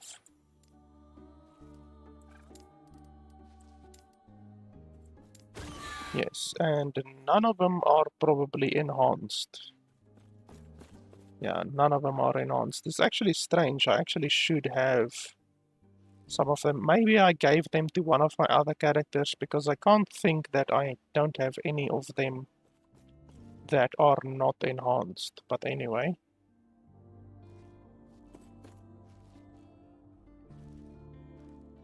So this one is the best. So we're going to take that one and then we're going to take an offhand focus, which his gives minion damage and ward per second and stuff like that. So let's have a look.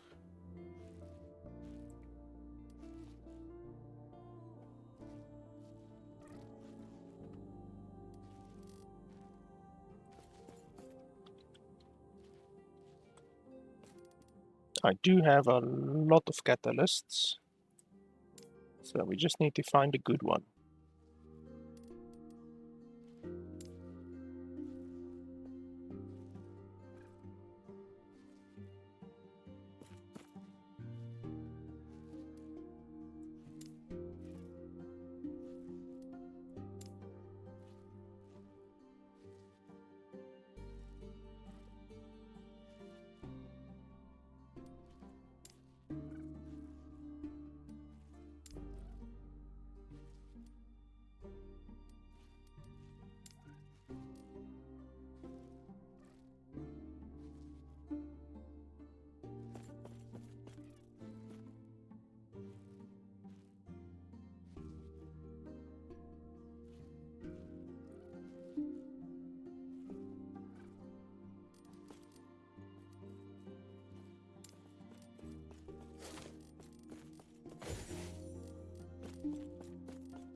So that one does give minion damage, but not too much else.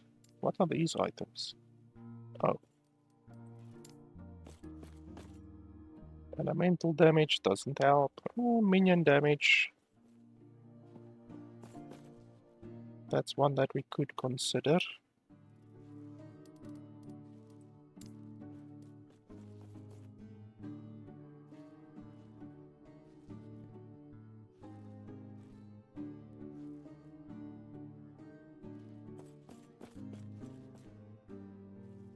So that one is already maxed out. It's actually very good. We can definitely consider that one.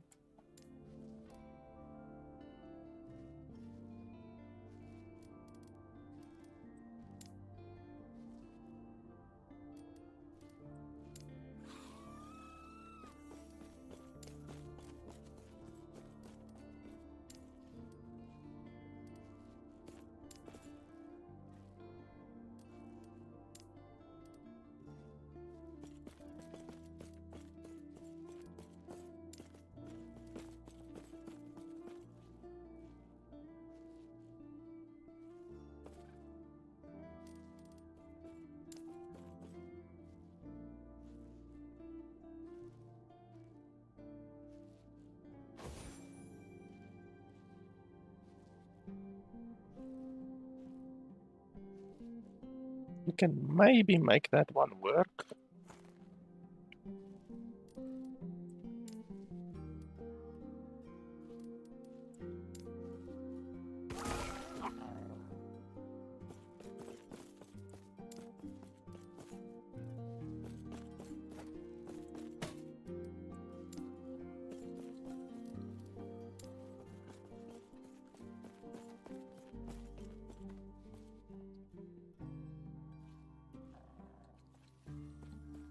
Can maybe make that one work as well.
This one is quite unfortunate. But maybe we can make it work. Okay, so let's have a look.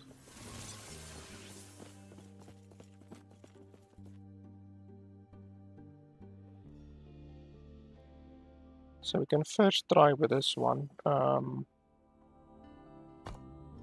are my resistances gonna look? Let's have a look.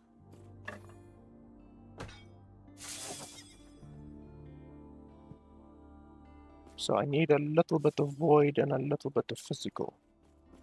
Although I can't really do too much about that.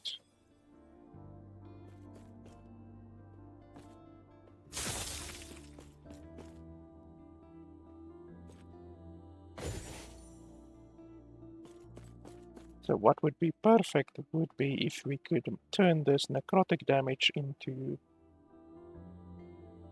minion damage. That would be basically perfect.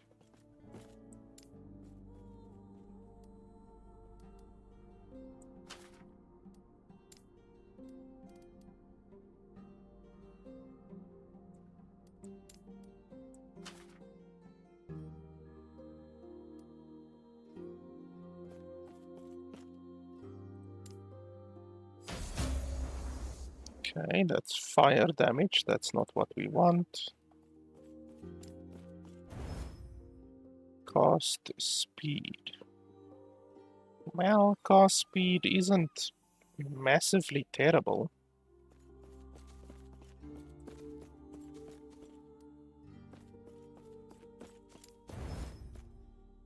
Lightning is not what we want.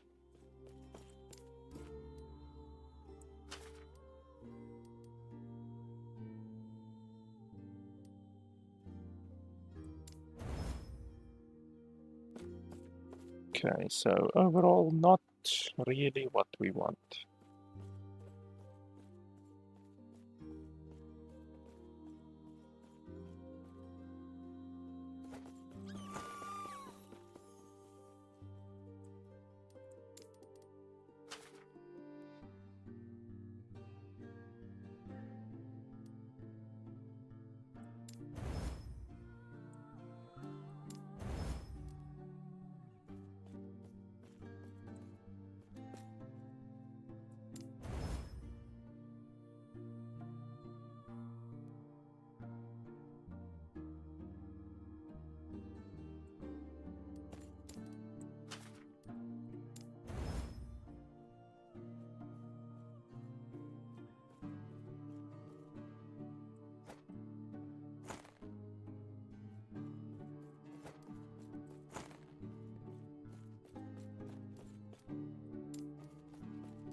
So probably what we want here is just minion health.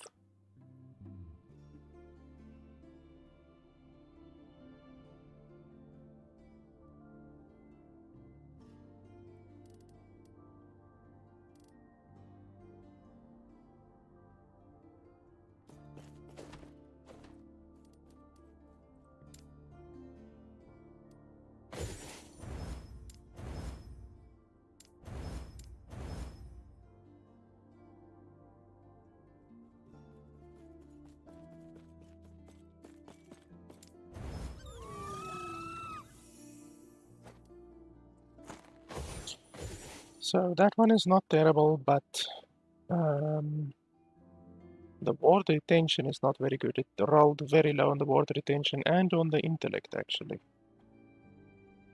This one honestly would be better.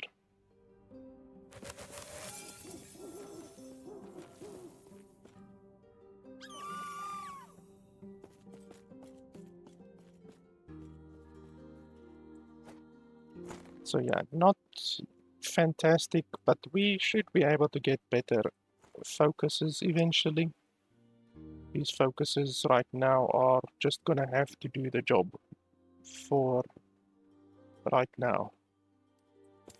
But already you can see my health went up by around 800 because we have a lot more ward retention now and also a little bit more ward per second. And then our damage should have gone up even though the 40 minion spell damage that we are losing is significant. That's a significant amount.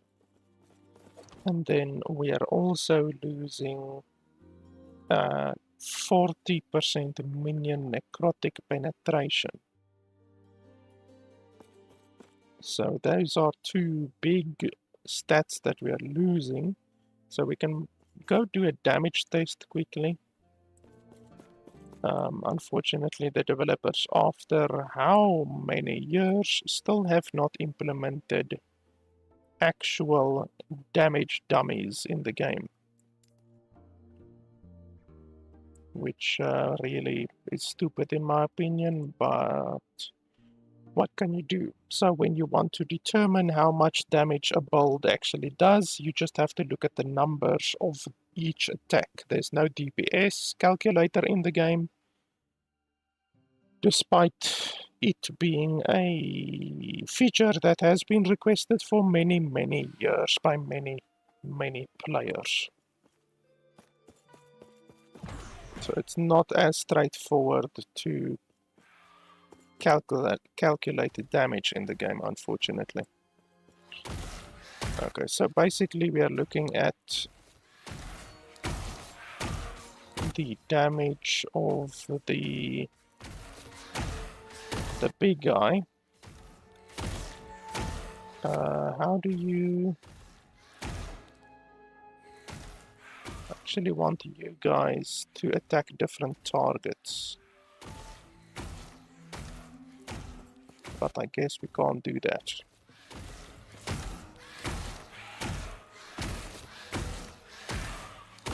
Yeah, it's really fucking difficult. Let's see, can we inflict you with that? I basically want to kill them, but I don't think they will even die. Otherwise we have to take sacrifice. Sacrifice. Yeah, but the problem is he keeps resummoning them.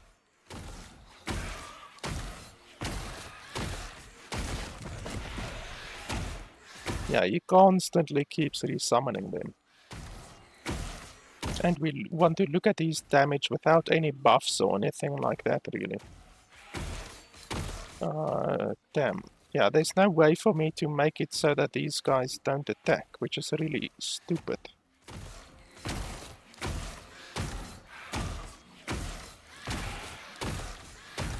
So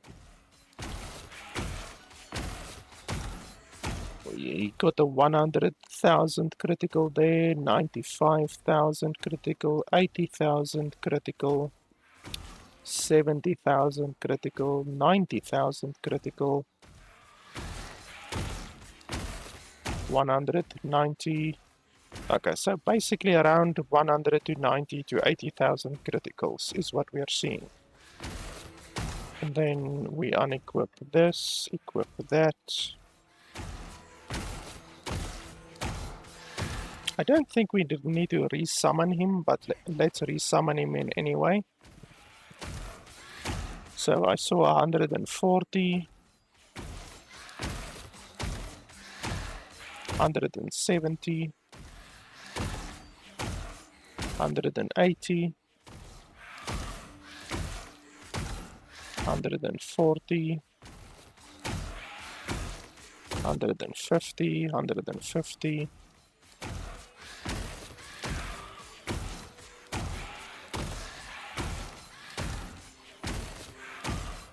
180. Okay, so it seems around 150 to 180.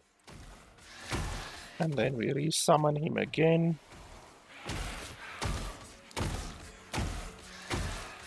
80,000, 90, 80, 90, 80, 80,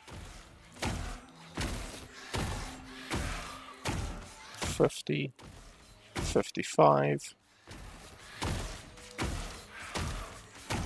So yeah, it seems the damage is like half, literally half, compared to what it was with this item. So the necrotic penetration on this one and the minion spell damage added is clearly making a very large difference. Let's see if we buff him a little bit.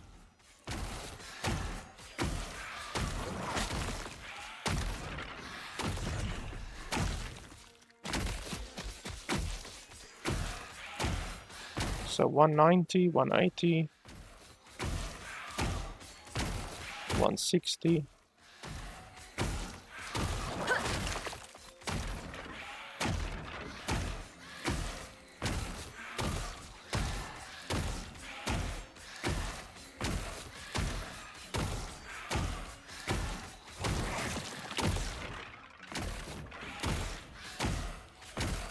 One 40,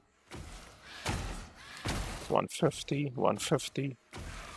Okay, and then with this one,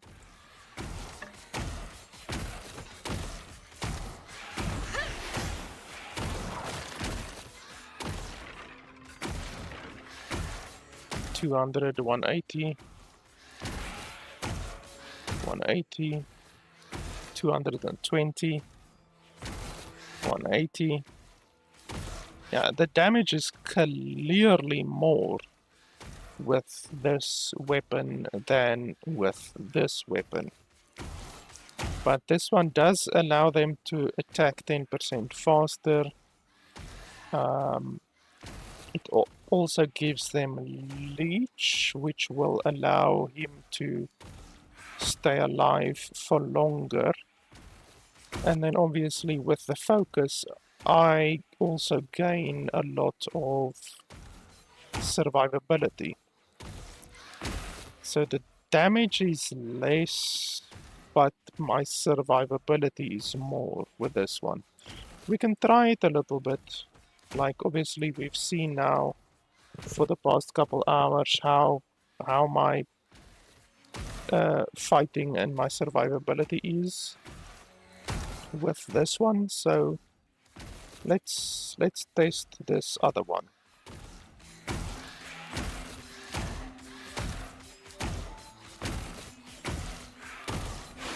Let's give it a go.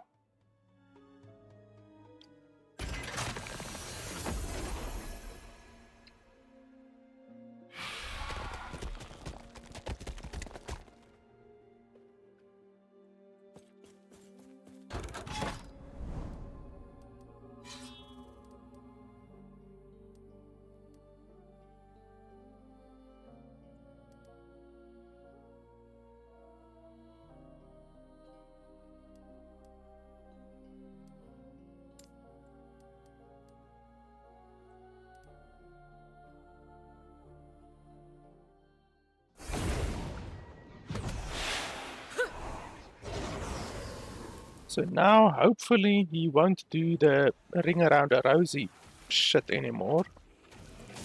Hopefully.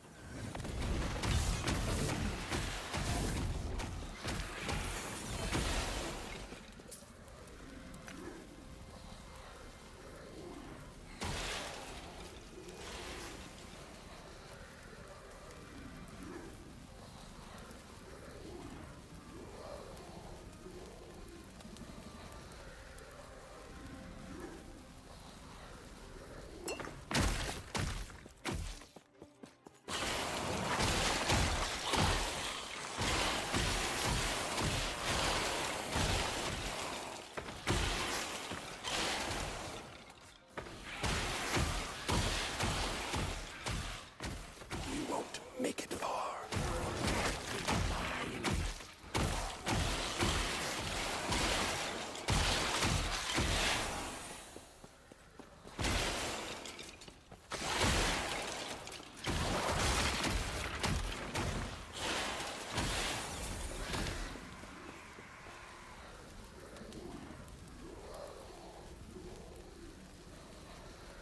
That's a very good belt.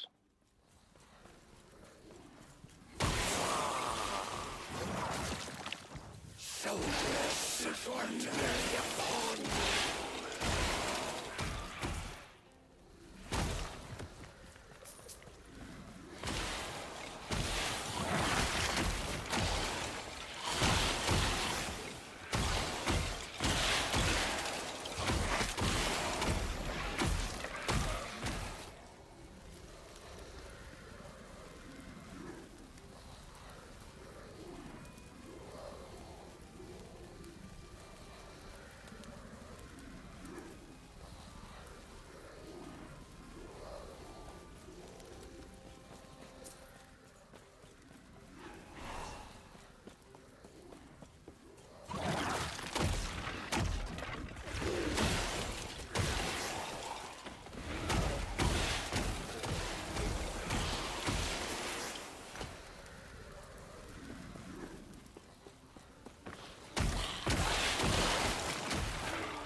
Oh, it's doing the ring around a rosy again.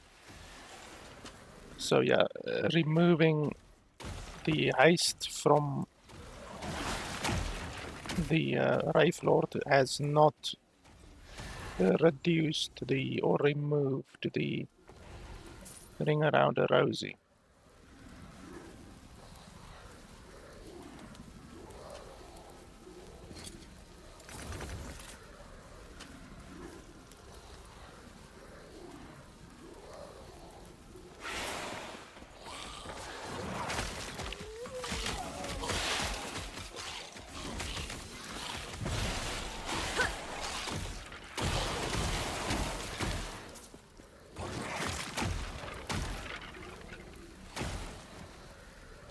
I see my stream is dropping frames for some reason. Let me just quickly change one thing and see if it can be alleviated.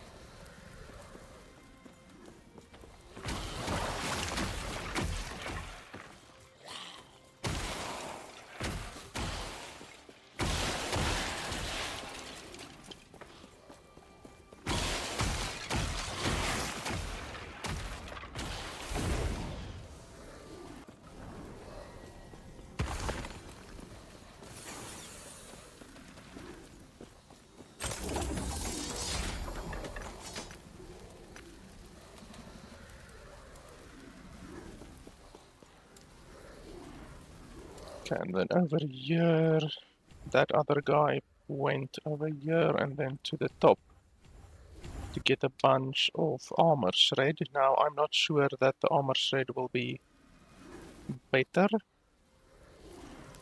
for the damage overall, but I mean, we can see. We will see if it will be better. And then he also put in some points over here, but I don't see why you would want slow.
Yes.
Why the hell did it jump back over here? It should have stayed on the tab where I was.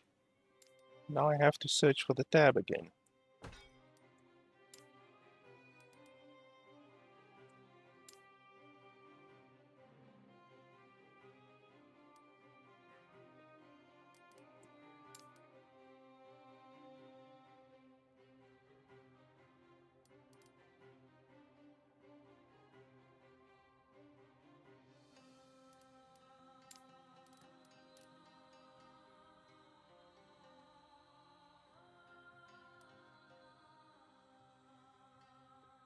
Got a bunch of tier 7 items that I might imprint onto other items eventually.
Yes.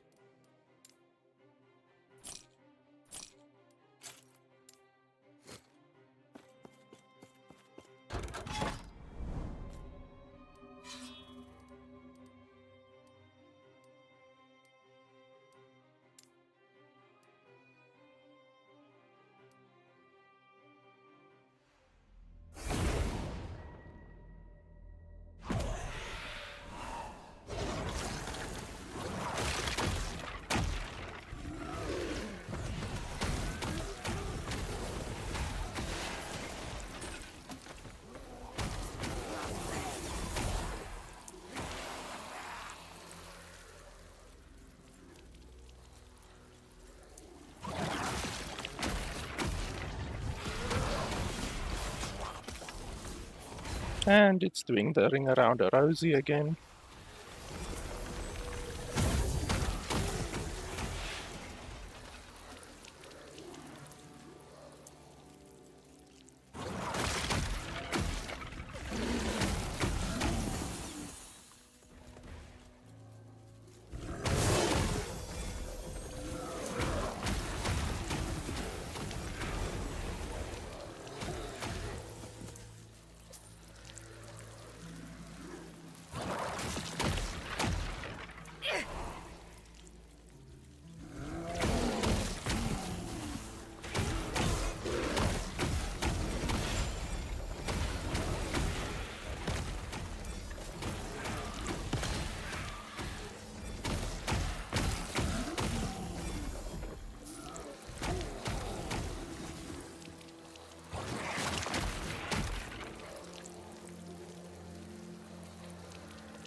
I see the stream is still dropping frames, so let me just make another alteration over here quickly. I'm still trying to figure out why it's dropping frames, because like it really shouldn't. Because my GPU isn't even close to being maxed, and my upload speed as well. like the bitrate that I'm streaming at currently isn't even using, I would say, even 20% of my total upload. So, okay, let's try that. Let's see if it's gonna be okay now.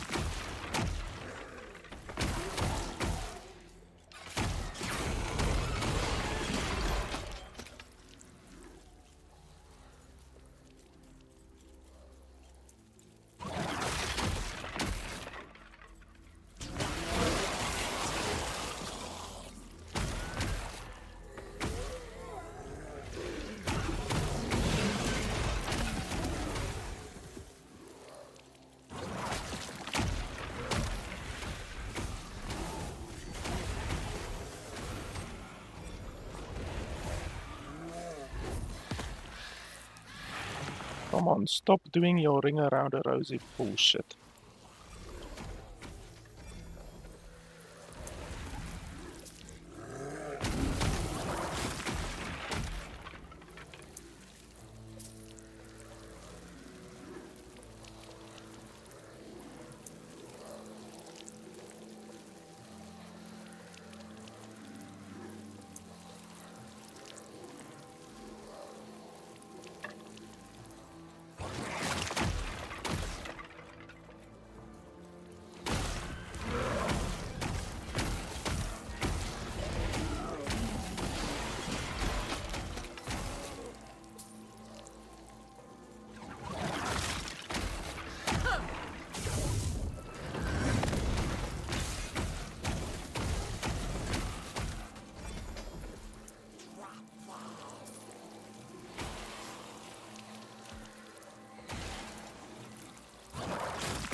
Yes?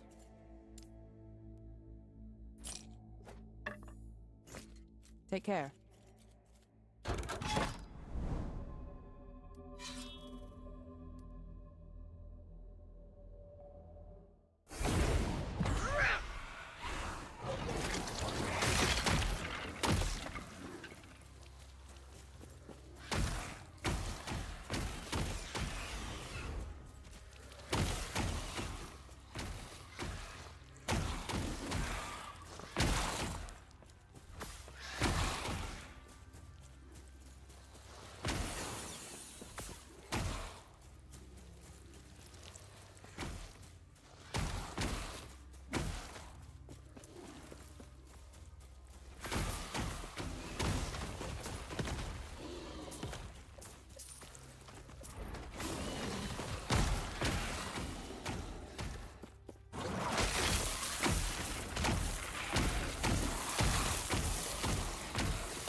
The game is also stuttering now for some reason on this level specifically. It wasn't stuttering on any of the previous levels.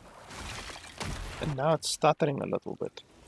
You can see when I'm running around, it's like stuttering. Okay, now it's not stuttering, but literally just now it was stuttering. Maybe it has something to do with the level.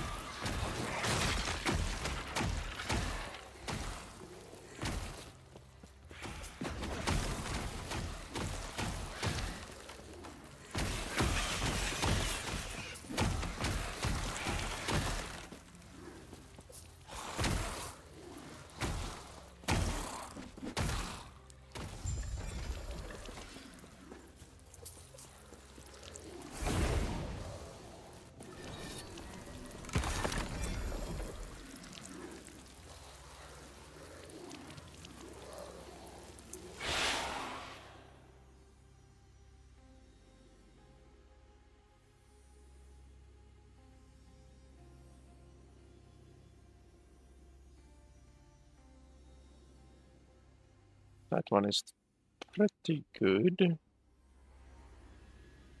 but you have to use it with a physical damage build.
Mm, 36 out of 47% is not ideal, but what can you do?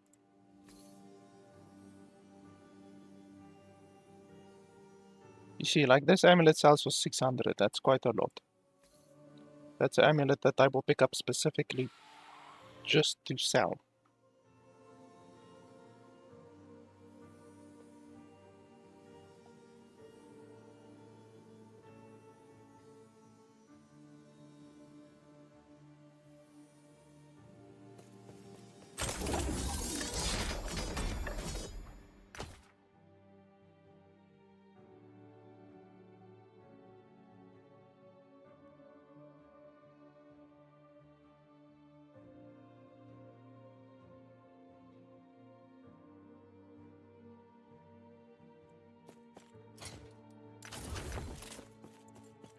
Yes.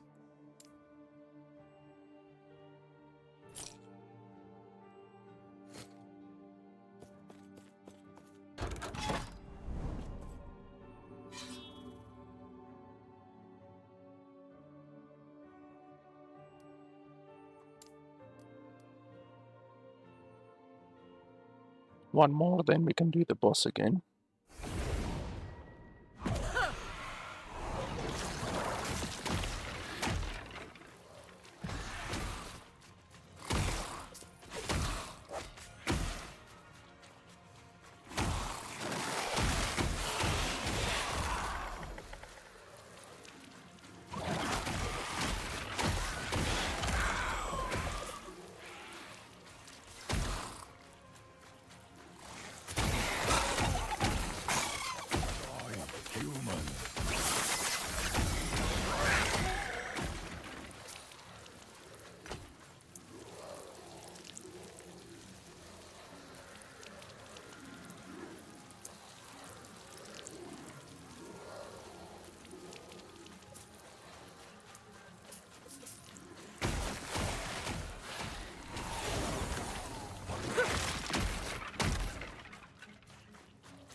human.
None of these are particularly appealing, so I'll just challenge the boss right now. Storms rage!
Yes.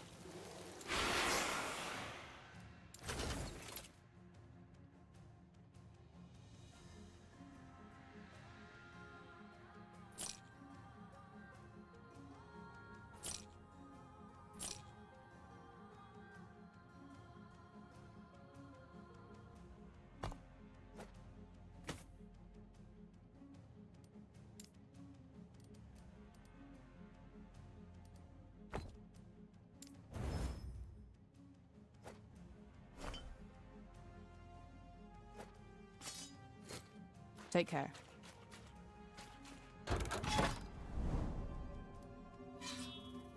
Okay, we can do the boss again. I just want to think.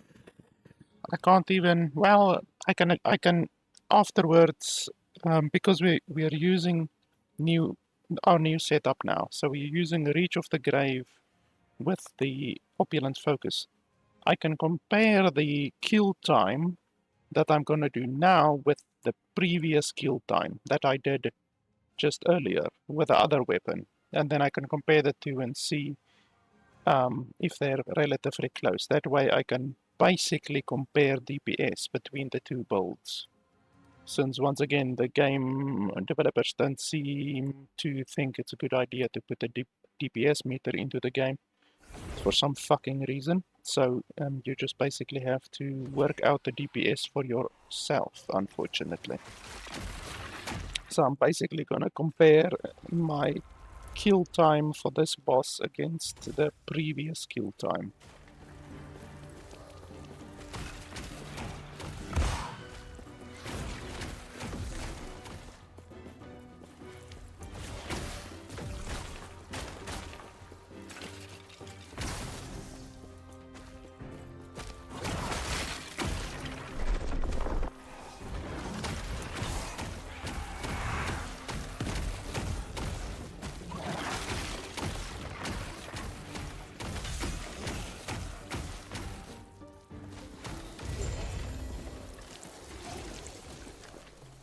That's obviously also dependent on whether or not your wraith actually wants to attack or not, because sometimes it just decides to not attack at all.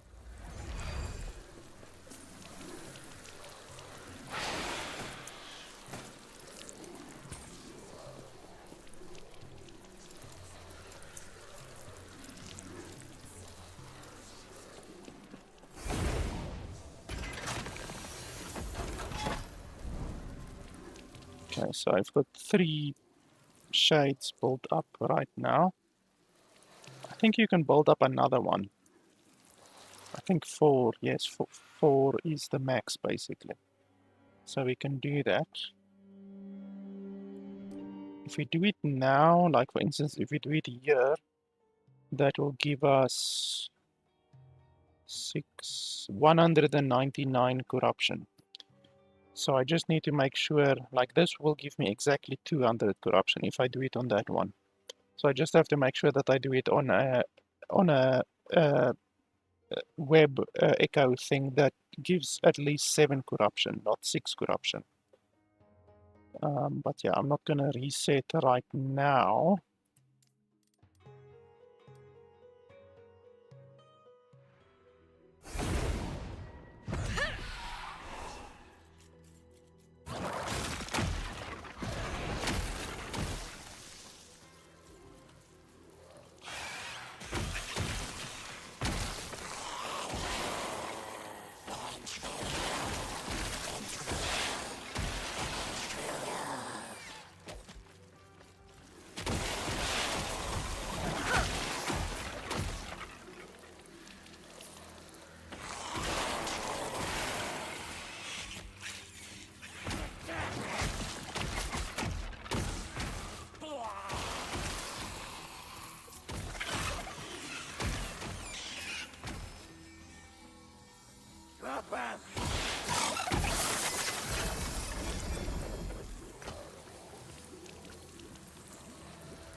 That one is pretty good.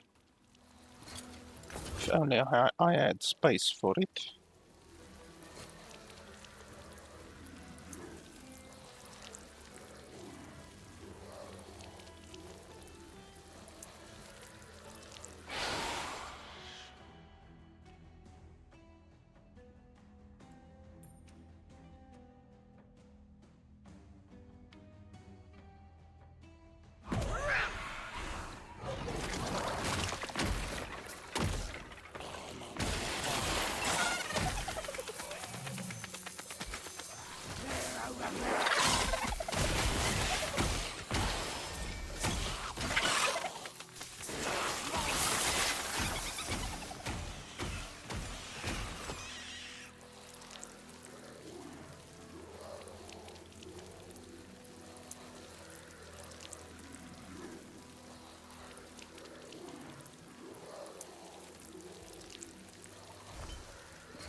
Okay, we can put our boots in here.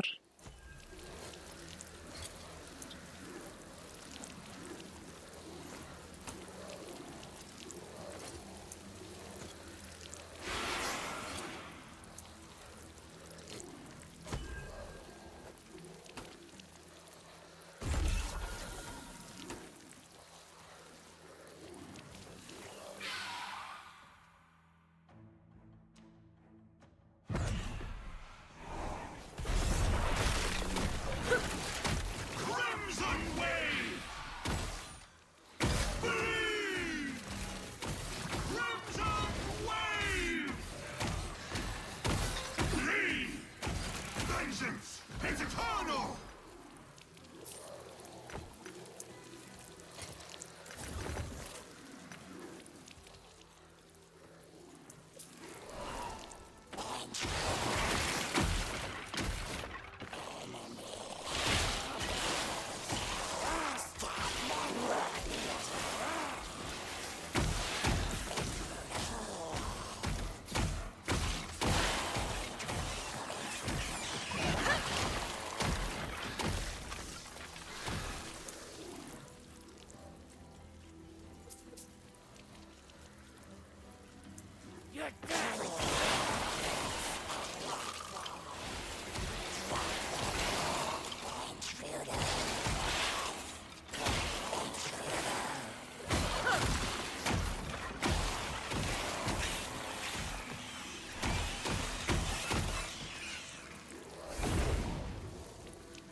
Yes.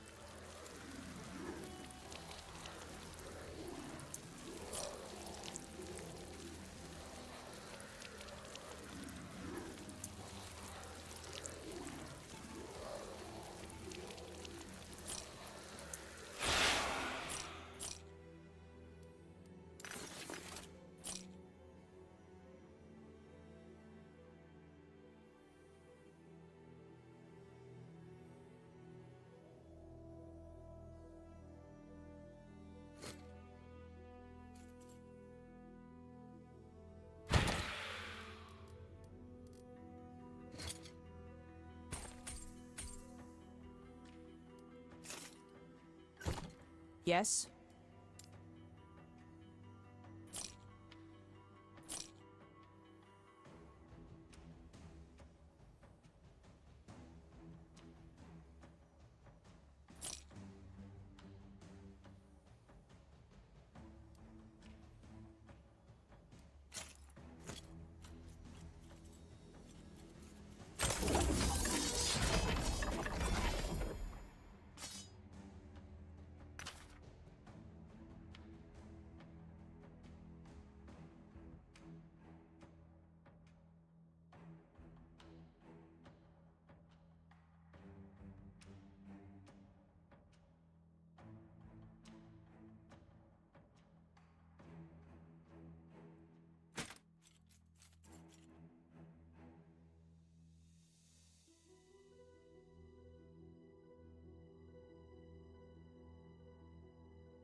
think my next tab definitely needs to be an idle tab because I don't really have too much space left for idles.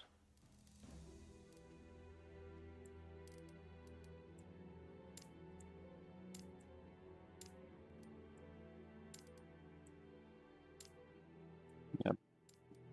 Stash space is really a pain in the nutsack in this game. It almost makes me wish that this game was like Path of Exile, where you had to buy tabs, even though the developers can definitely maybe think about using the best of both, you know, like allow you to buy tabs exactly as you can currently, but then in addition to that, they can allow you to purchase tabs with real money, like you can in Path of Exile. I think obviously the developers will benefit from the income, you know, and an added microtransaction uh, purchase to the game that will definitely be used, because if you look at the amount of people who obviously buy, well, who are forced to buy stash tabs in Path of Exile, then that will obviously be the same in Last Epoch, you know, because there are some people who just don't have the gold, and they don't have any alternative, whereas they will then have the alternative to at least be able to buy tabs with real money if they want to, you know. And honestly, if I were the developers, I would do that, and I wouldn't really care about the small, loud minority of players who will complain about it, because nothing has changed for them, you know. If they don't want to spend money in the game, then they don't need to. It's still exactly the same. You can still purchase the stash tabs with gold exactly the same as you have always been able to do, except now then if they do that, then the developers will, or the players will have the option to buy tabs with real money, you know. But obviously currently in the game there's not, I don't think there's a way to buy um points just normally. Can you buy points? Oh, you can. Okay. Okay. I just wanted to. I've never actually bought points in this game. I've only ever bought the supporter packs, like all of these supporter packs up to the Abyssal Legend, which is the biggest pack you can buy.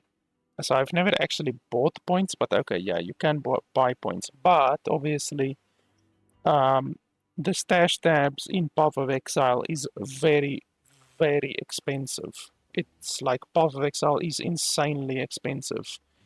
I honestly think they should have already reduced the prices in Path of Exile by at least 50%, because everything in Path of Exile is fucking expensive.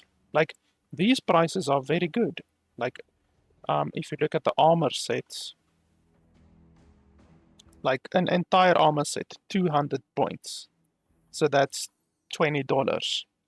In Path of Exile, an armor set like this is anywhere from 600 to 1,000 points, which is literally $60 to $100 for a single armor set. So Path of Exile is 3 times to 4 times to 5 times as expensive as this game is with their cosmetics. So and the same goes for the the stash tabs. The stash tabs are fucking insane in Path of Exile. So I would implement the buying of stash tabs in this game, but I would make the prices actually humanly purchasable, because right now in Path of Exile the prices are just fucking insane. Like really, the prices are, and the prices always have been fucking insane in Path of Exile. It's unfortunately just one of the choices that the developers made in that game. They just went way too expensive with the microtransactions in that game. So fortunately, these developers didn't do that. Their microtransactions are far more palatable. So yeah, but yeah, I honestly wouldn't have an issue with it if these developers chose to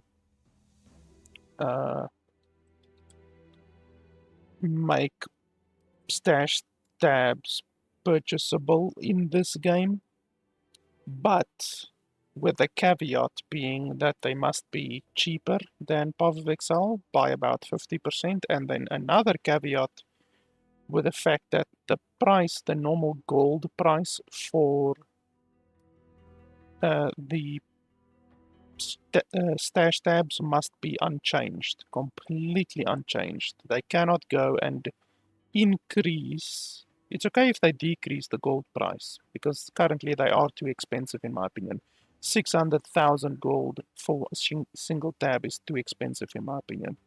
But they cannot increase it. Then there will be fucking a revolution in the streets if they do that. If they make it so that you can purchase stash tabs and then on top of that increase the prices of the already existing gold stash tabs, that would be unacceptable.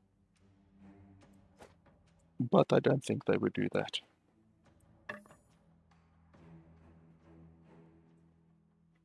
Unfortunately, when you do what these developers have done, which they have promised that the game will never be pay to win, you unfortunately are going to upset a lot of people if you actually make the game pay to win, which buying stash tabs is pay to win. So if you gain any advantage in the game through money, that's automatically pay to win. And these developers from the very, very start have made the promise that the game will never contain pay to win. So yeah, if they implement buyable stash tabs in the game, they will unfortunately be going back on their promise, but that's just something you have to do sometimes when you make unreasonable promises that you can't keep, which you don't know what the future holds. And I mean, this game from what, 6 years ago when it first released, is a much different game. 6 years ago there wasn't a cosmetic system in the game. So 6 years ago you couldn't purchase cosmetics, now you can. So already the game has changed from the initial vision and design decisions that the developers made. Yes. Take care. So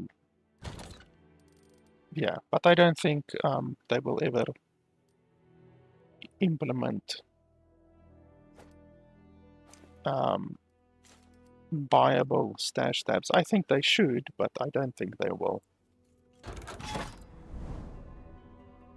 Okay, so there's one over there that gives 9 corruption.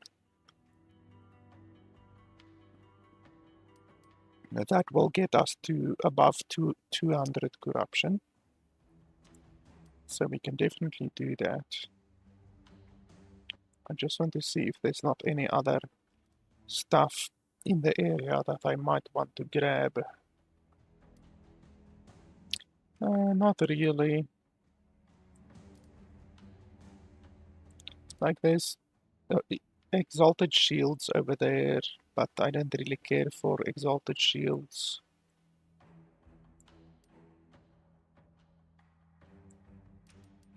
There's idols over there, but I don't care enough for idols to do 2 maps. We can just do this one. It's fine. It will get us to above 200 corruption, which is what we want. It's totally fine.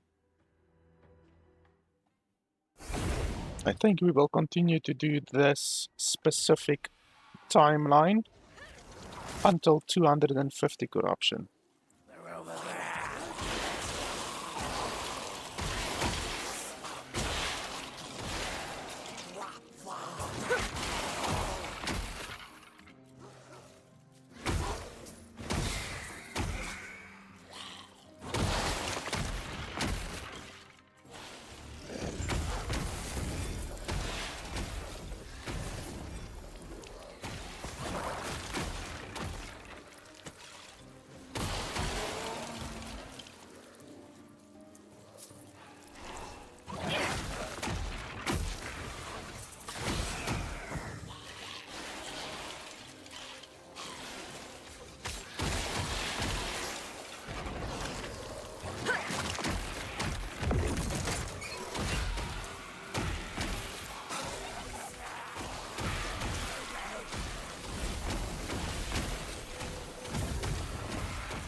Wow, that is a crap load of resistances.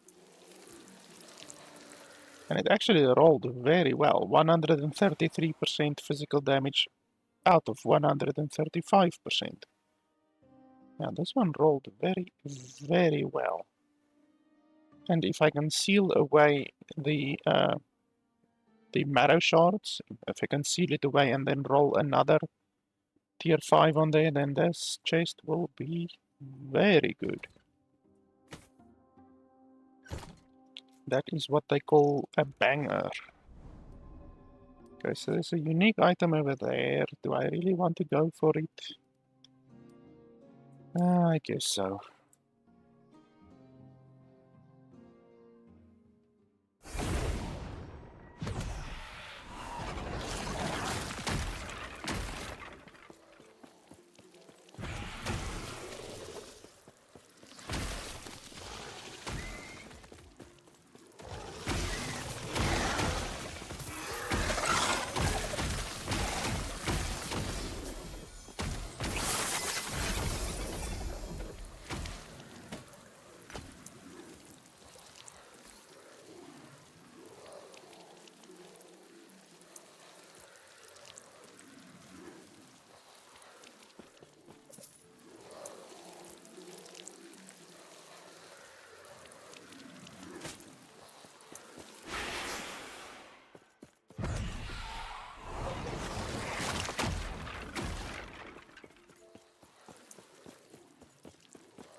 Finished with you!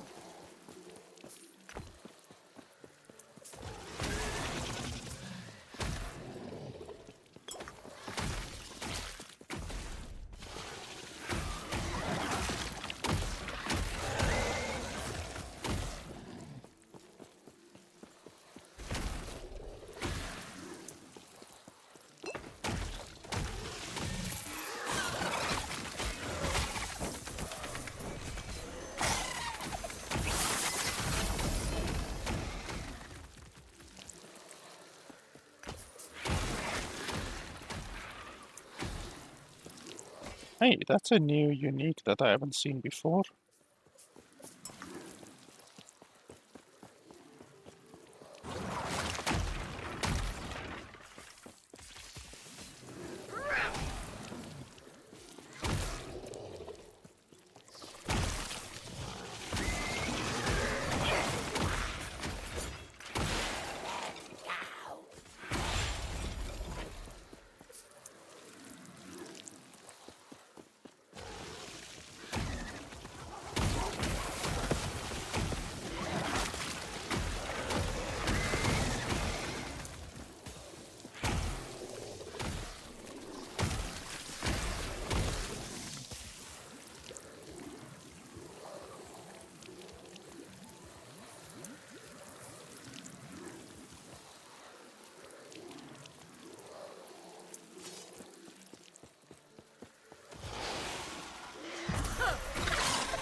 Yes.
Hmm.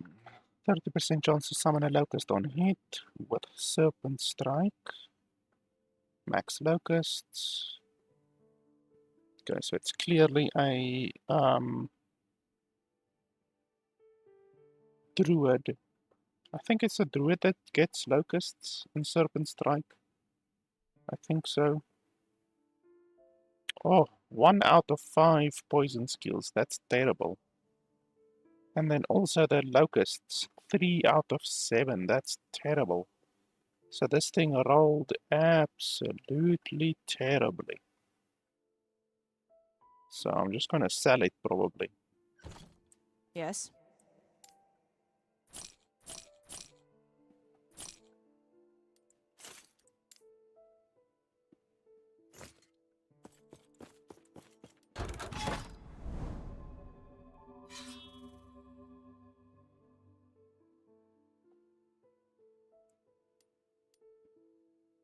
Yeah, we can reset right now, I guess.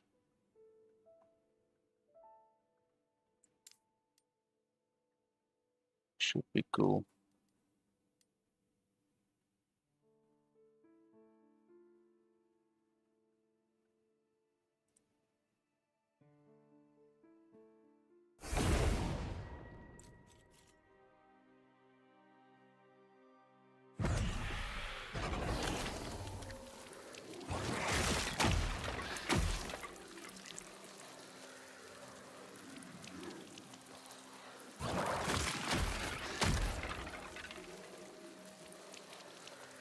So I'm just letting the attack speed buff build up on it a little bit.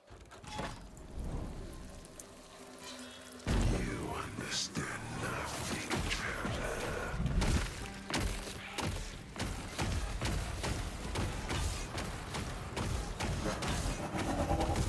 My chains return, but what's of yours?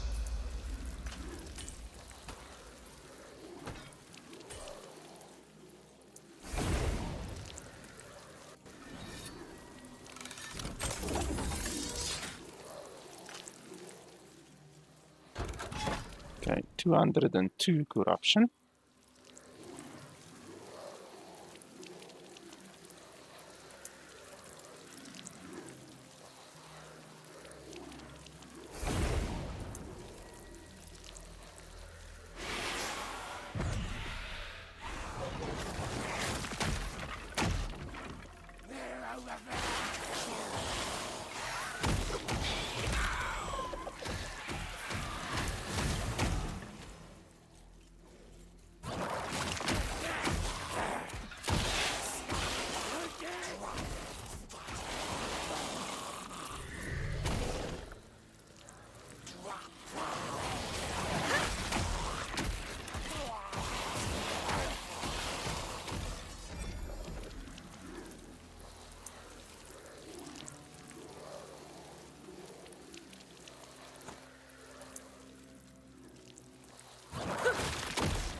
Yes.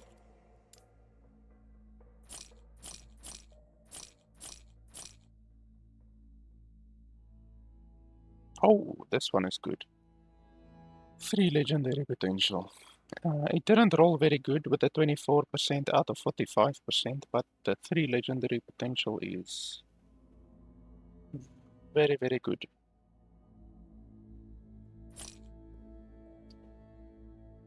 Oh yeah, we can also replace this one actually. It didn't roll really that good. Infernal Shade is okay. Necrotic Resistance is okay, but yeah, not very good. We might keep it, I don't know, I will see.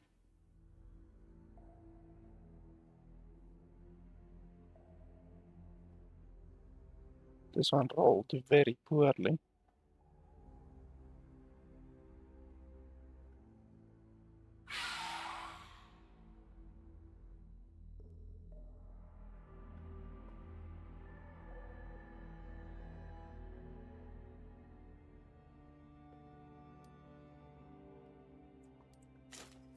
Take care.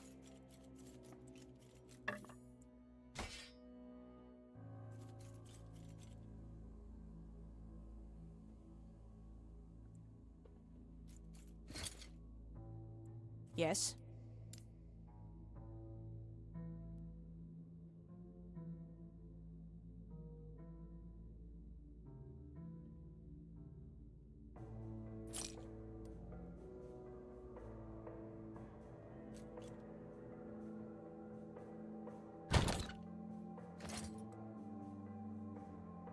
This one rolled much better than the other one, but still 3 poison skills out of a possible 5 is not very good. 79 melee physical out of 105 is not good. 28 increased melee attack speed out of a possible 47 is not good. So it's about middle of the road basically.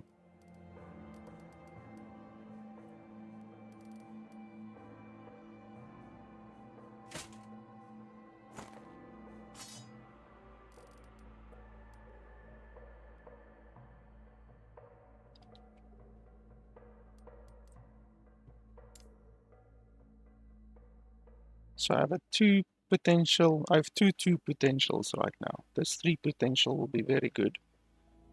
It's a very, very good starter item because you can use it from level 1 and obviously if you can have legendary potential from the beginning, from level 1, then it's a very powerful item if you can use it from level 1. So I'll definitely be imprinting that sometime.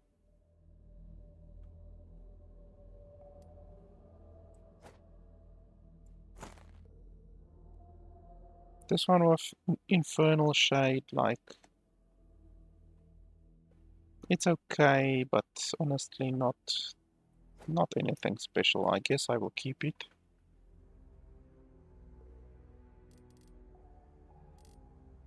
This one has 2 legendary potential. Both of these also have 2.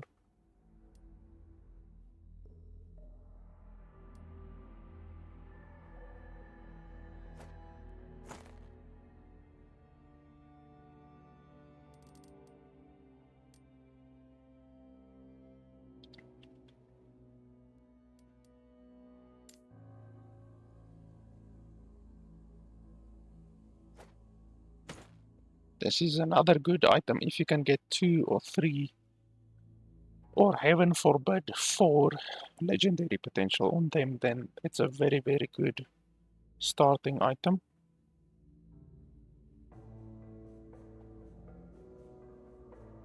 I need to remember that I can imprint this one, and I can imprint this one, because neither of them have legendary potential on them, so I can give them to the Harbinger, and the Harbinger can imprint on it.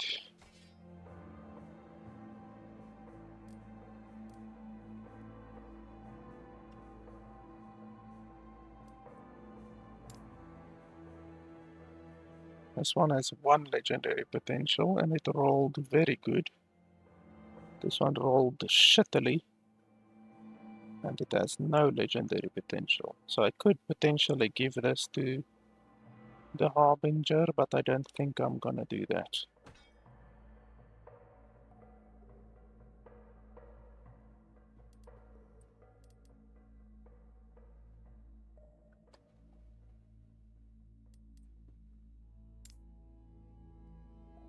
This one has 1 legendary potential.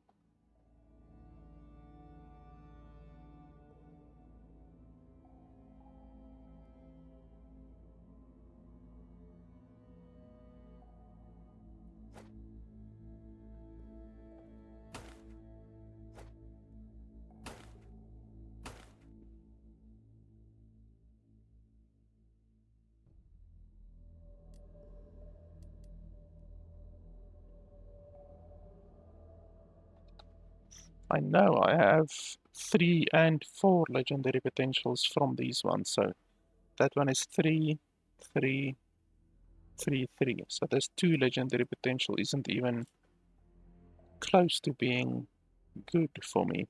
I remember I do have on one of my other characters one of these gloves with 4 legendary potential on it, so that's a very, very good starting item. I also have one of these gloves with 4 on it, as far as I can remember, but it's one of being used on one of my other characters. Yes.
And it's doing a ring around a rosy again.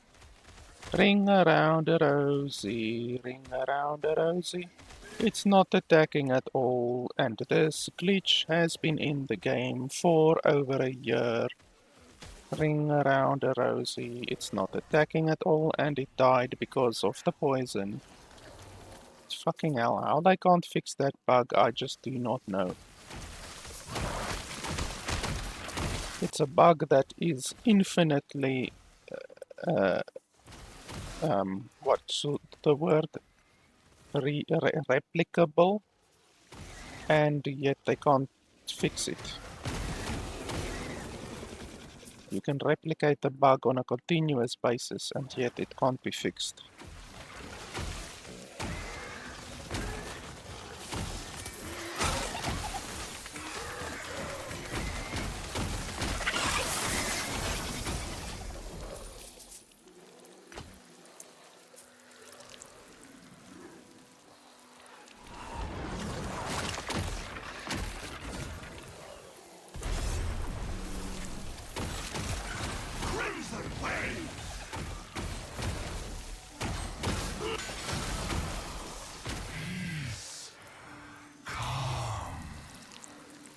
Okay, 11 attunement is not what I wanted on that item, but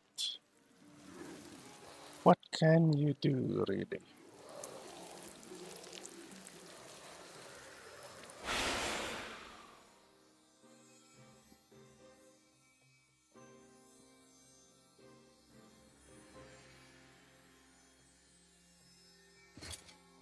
So attunement on my character, like, honestly, won't have any real impact at all, I don't think.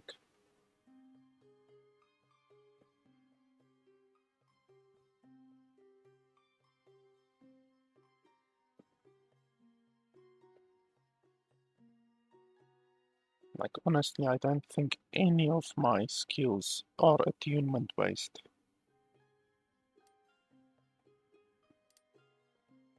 Yeah, none of them benefit from attunement. And then otherwise than that, attunement just gives 2 mana. So yeah, I'm not even gonna wear that because the other one actually gives more movement speed. What's going on here? Why don't these have icons?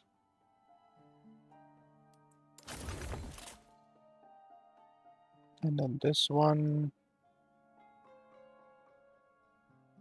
didn't roll very good, but I don't know if I have a 2 legendary potential one yet. And this one rolled relatively good, and then it has 1 legendary potential, so we will have to see.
And it's doing the ring around a Rosie again.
The game is starting to stutter a little bit. I think the game still has a memory leak, because I remember the last time I played the game had a memory leak. And the game has had a memory leak for years and years. It has gotten better over the years, because it used to be so bad that you had to restart the game every hour or so. But it has gotten better over the years.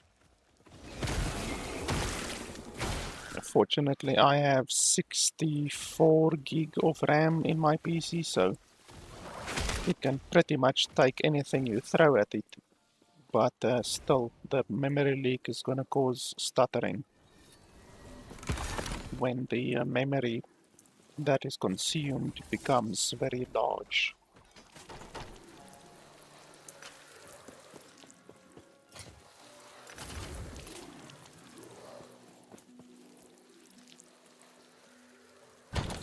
You see, like that, I open the stash and then it takes like 4 seconds of delay. That shouldn't be the case.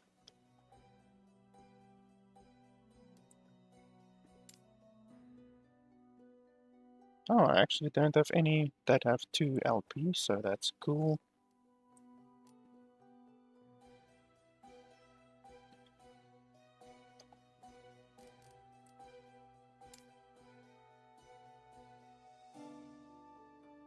So how does this one compare to this one?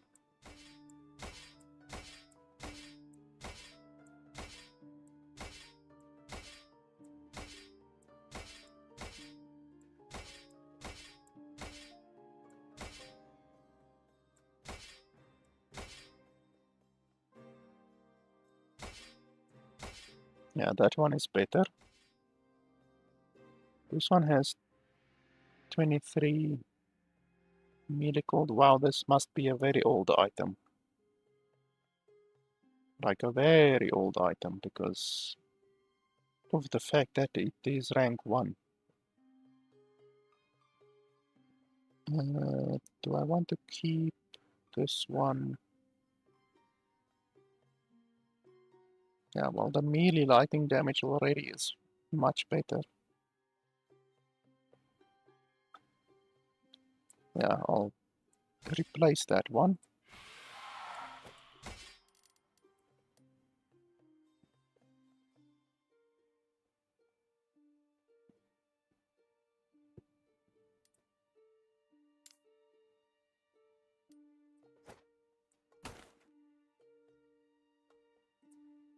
Unfortunately, this one I will never use because it has 11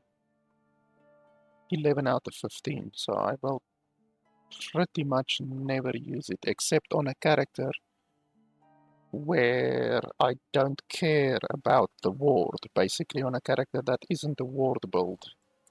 Yes.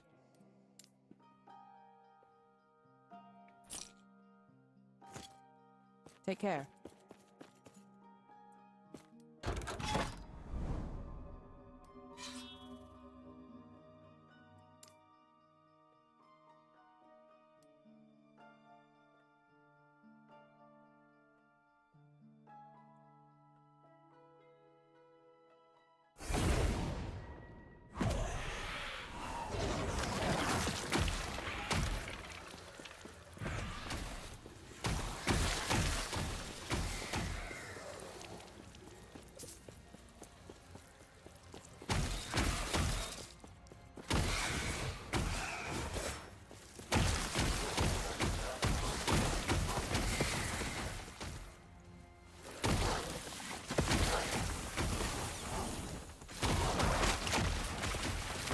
And look at that stuttering, that's not good.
after this one, we can do the boss.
Not really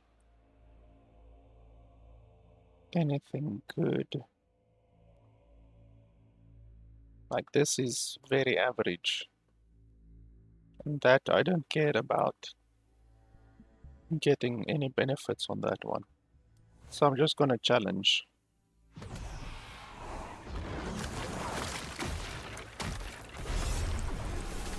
Thunder!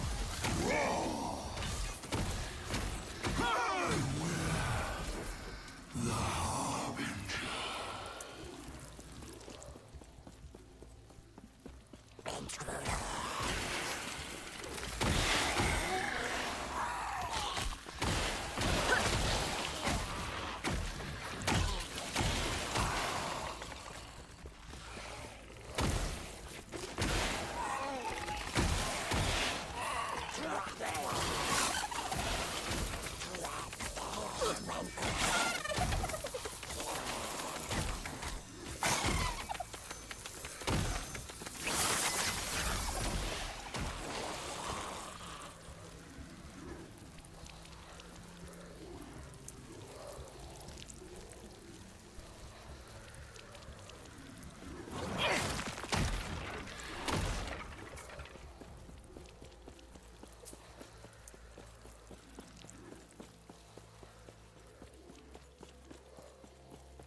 Yes.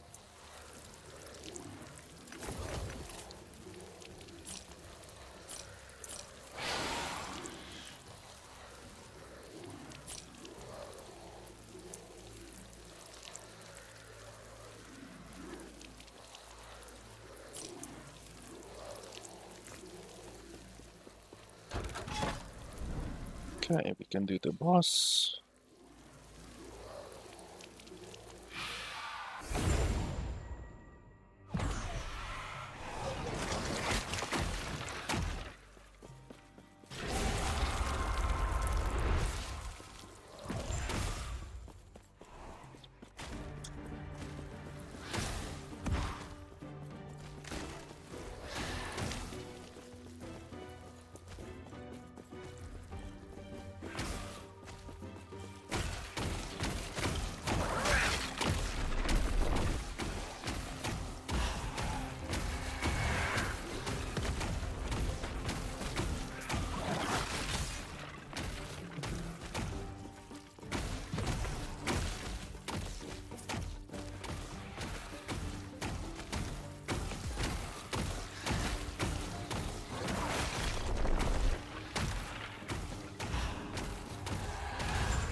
I'm gonna stick with the gold until I get like 70%, but yeah, 67% is totally acceptable.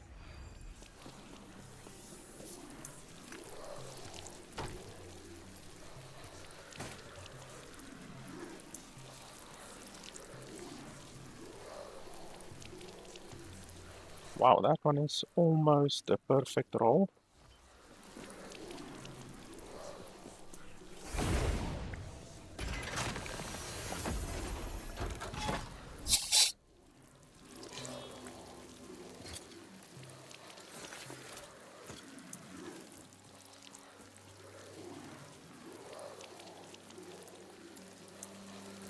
And yeah, like I said, I'm gonna be doing this this timeline until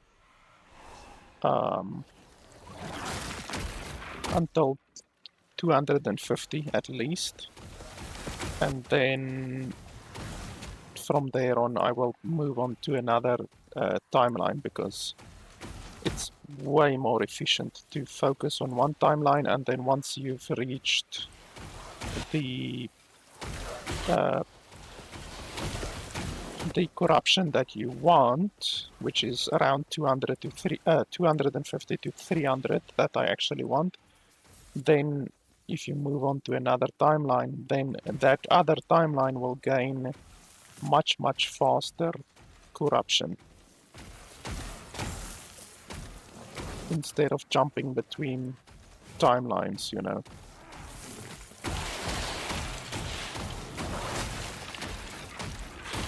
So I just want to get this one to around 250, and then I can start farming the gear that I actually want in other timelines, because obviously the other timelines will drop different uniques. Oh, the stuttering is getting a little bit rough.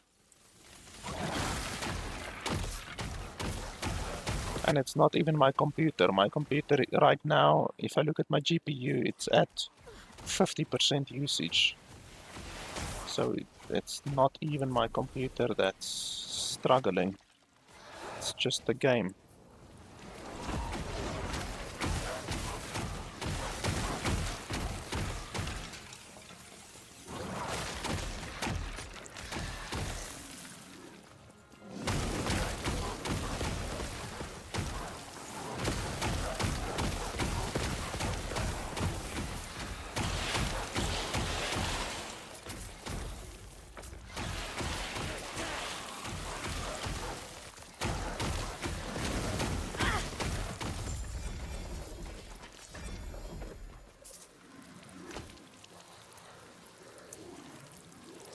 Oh, that's a very good one.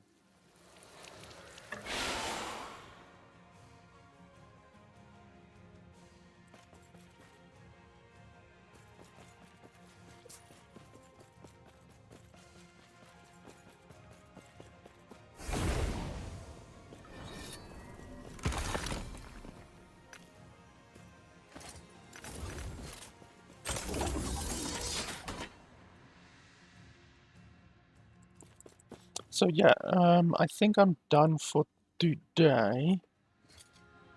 I'm happy with this build, honestly. It just sucks that the glitch is still in the game where the Wraith runs around and does a ring around a Rosie, as I've shown multiple times already. But what can you do? You just have to deal with it. Basically, sometimes it decides to not attack and you just have to run into your own Wraith, because that's the only way to stop it from running around. So if it's running around, you just run into your own Wraith. That's unfortunately the only way to stop the glitch from happening. And it will repeatedly happen, then you just have to notice it and run into your own Wraith again. It's just one of those glitches you have to deal with, unfortunately. But hopefully the developers can fix it. As always, at the end of my live streams, I'll just show my build very quickly for people, because I always get people asking me to show the build. So basically, this is a must-have. It's the only must-have in the entire build. You must have this unique to do the build, otherwise you can't do the build. And then otherwise than that, just like, I'll just hover over my stuff quickly.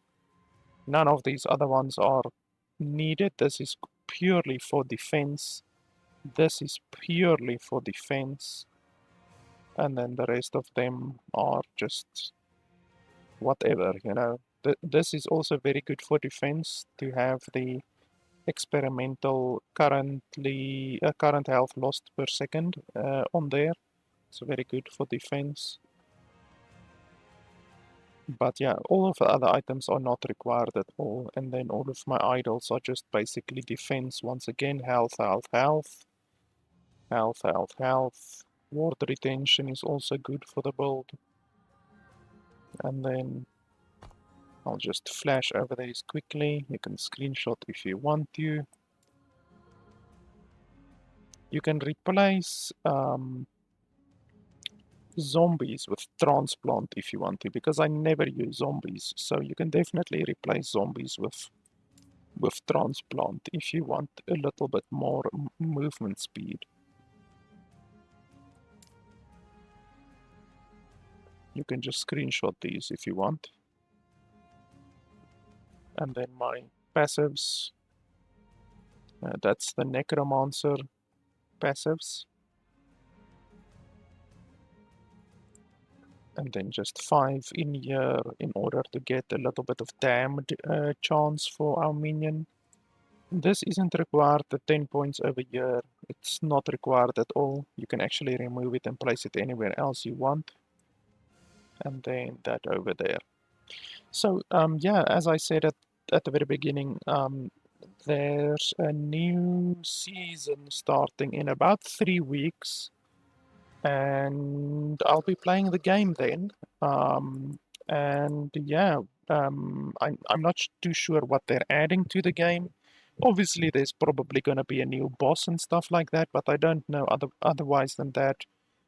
I'm not aware of a class or anything extremely game changing like that they might be adding, you know, like a new class or something like that. But we will see. We will definitely do the content that they're adding.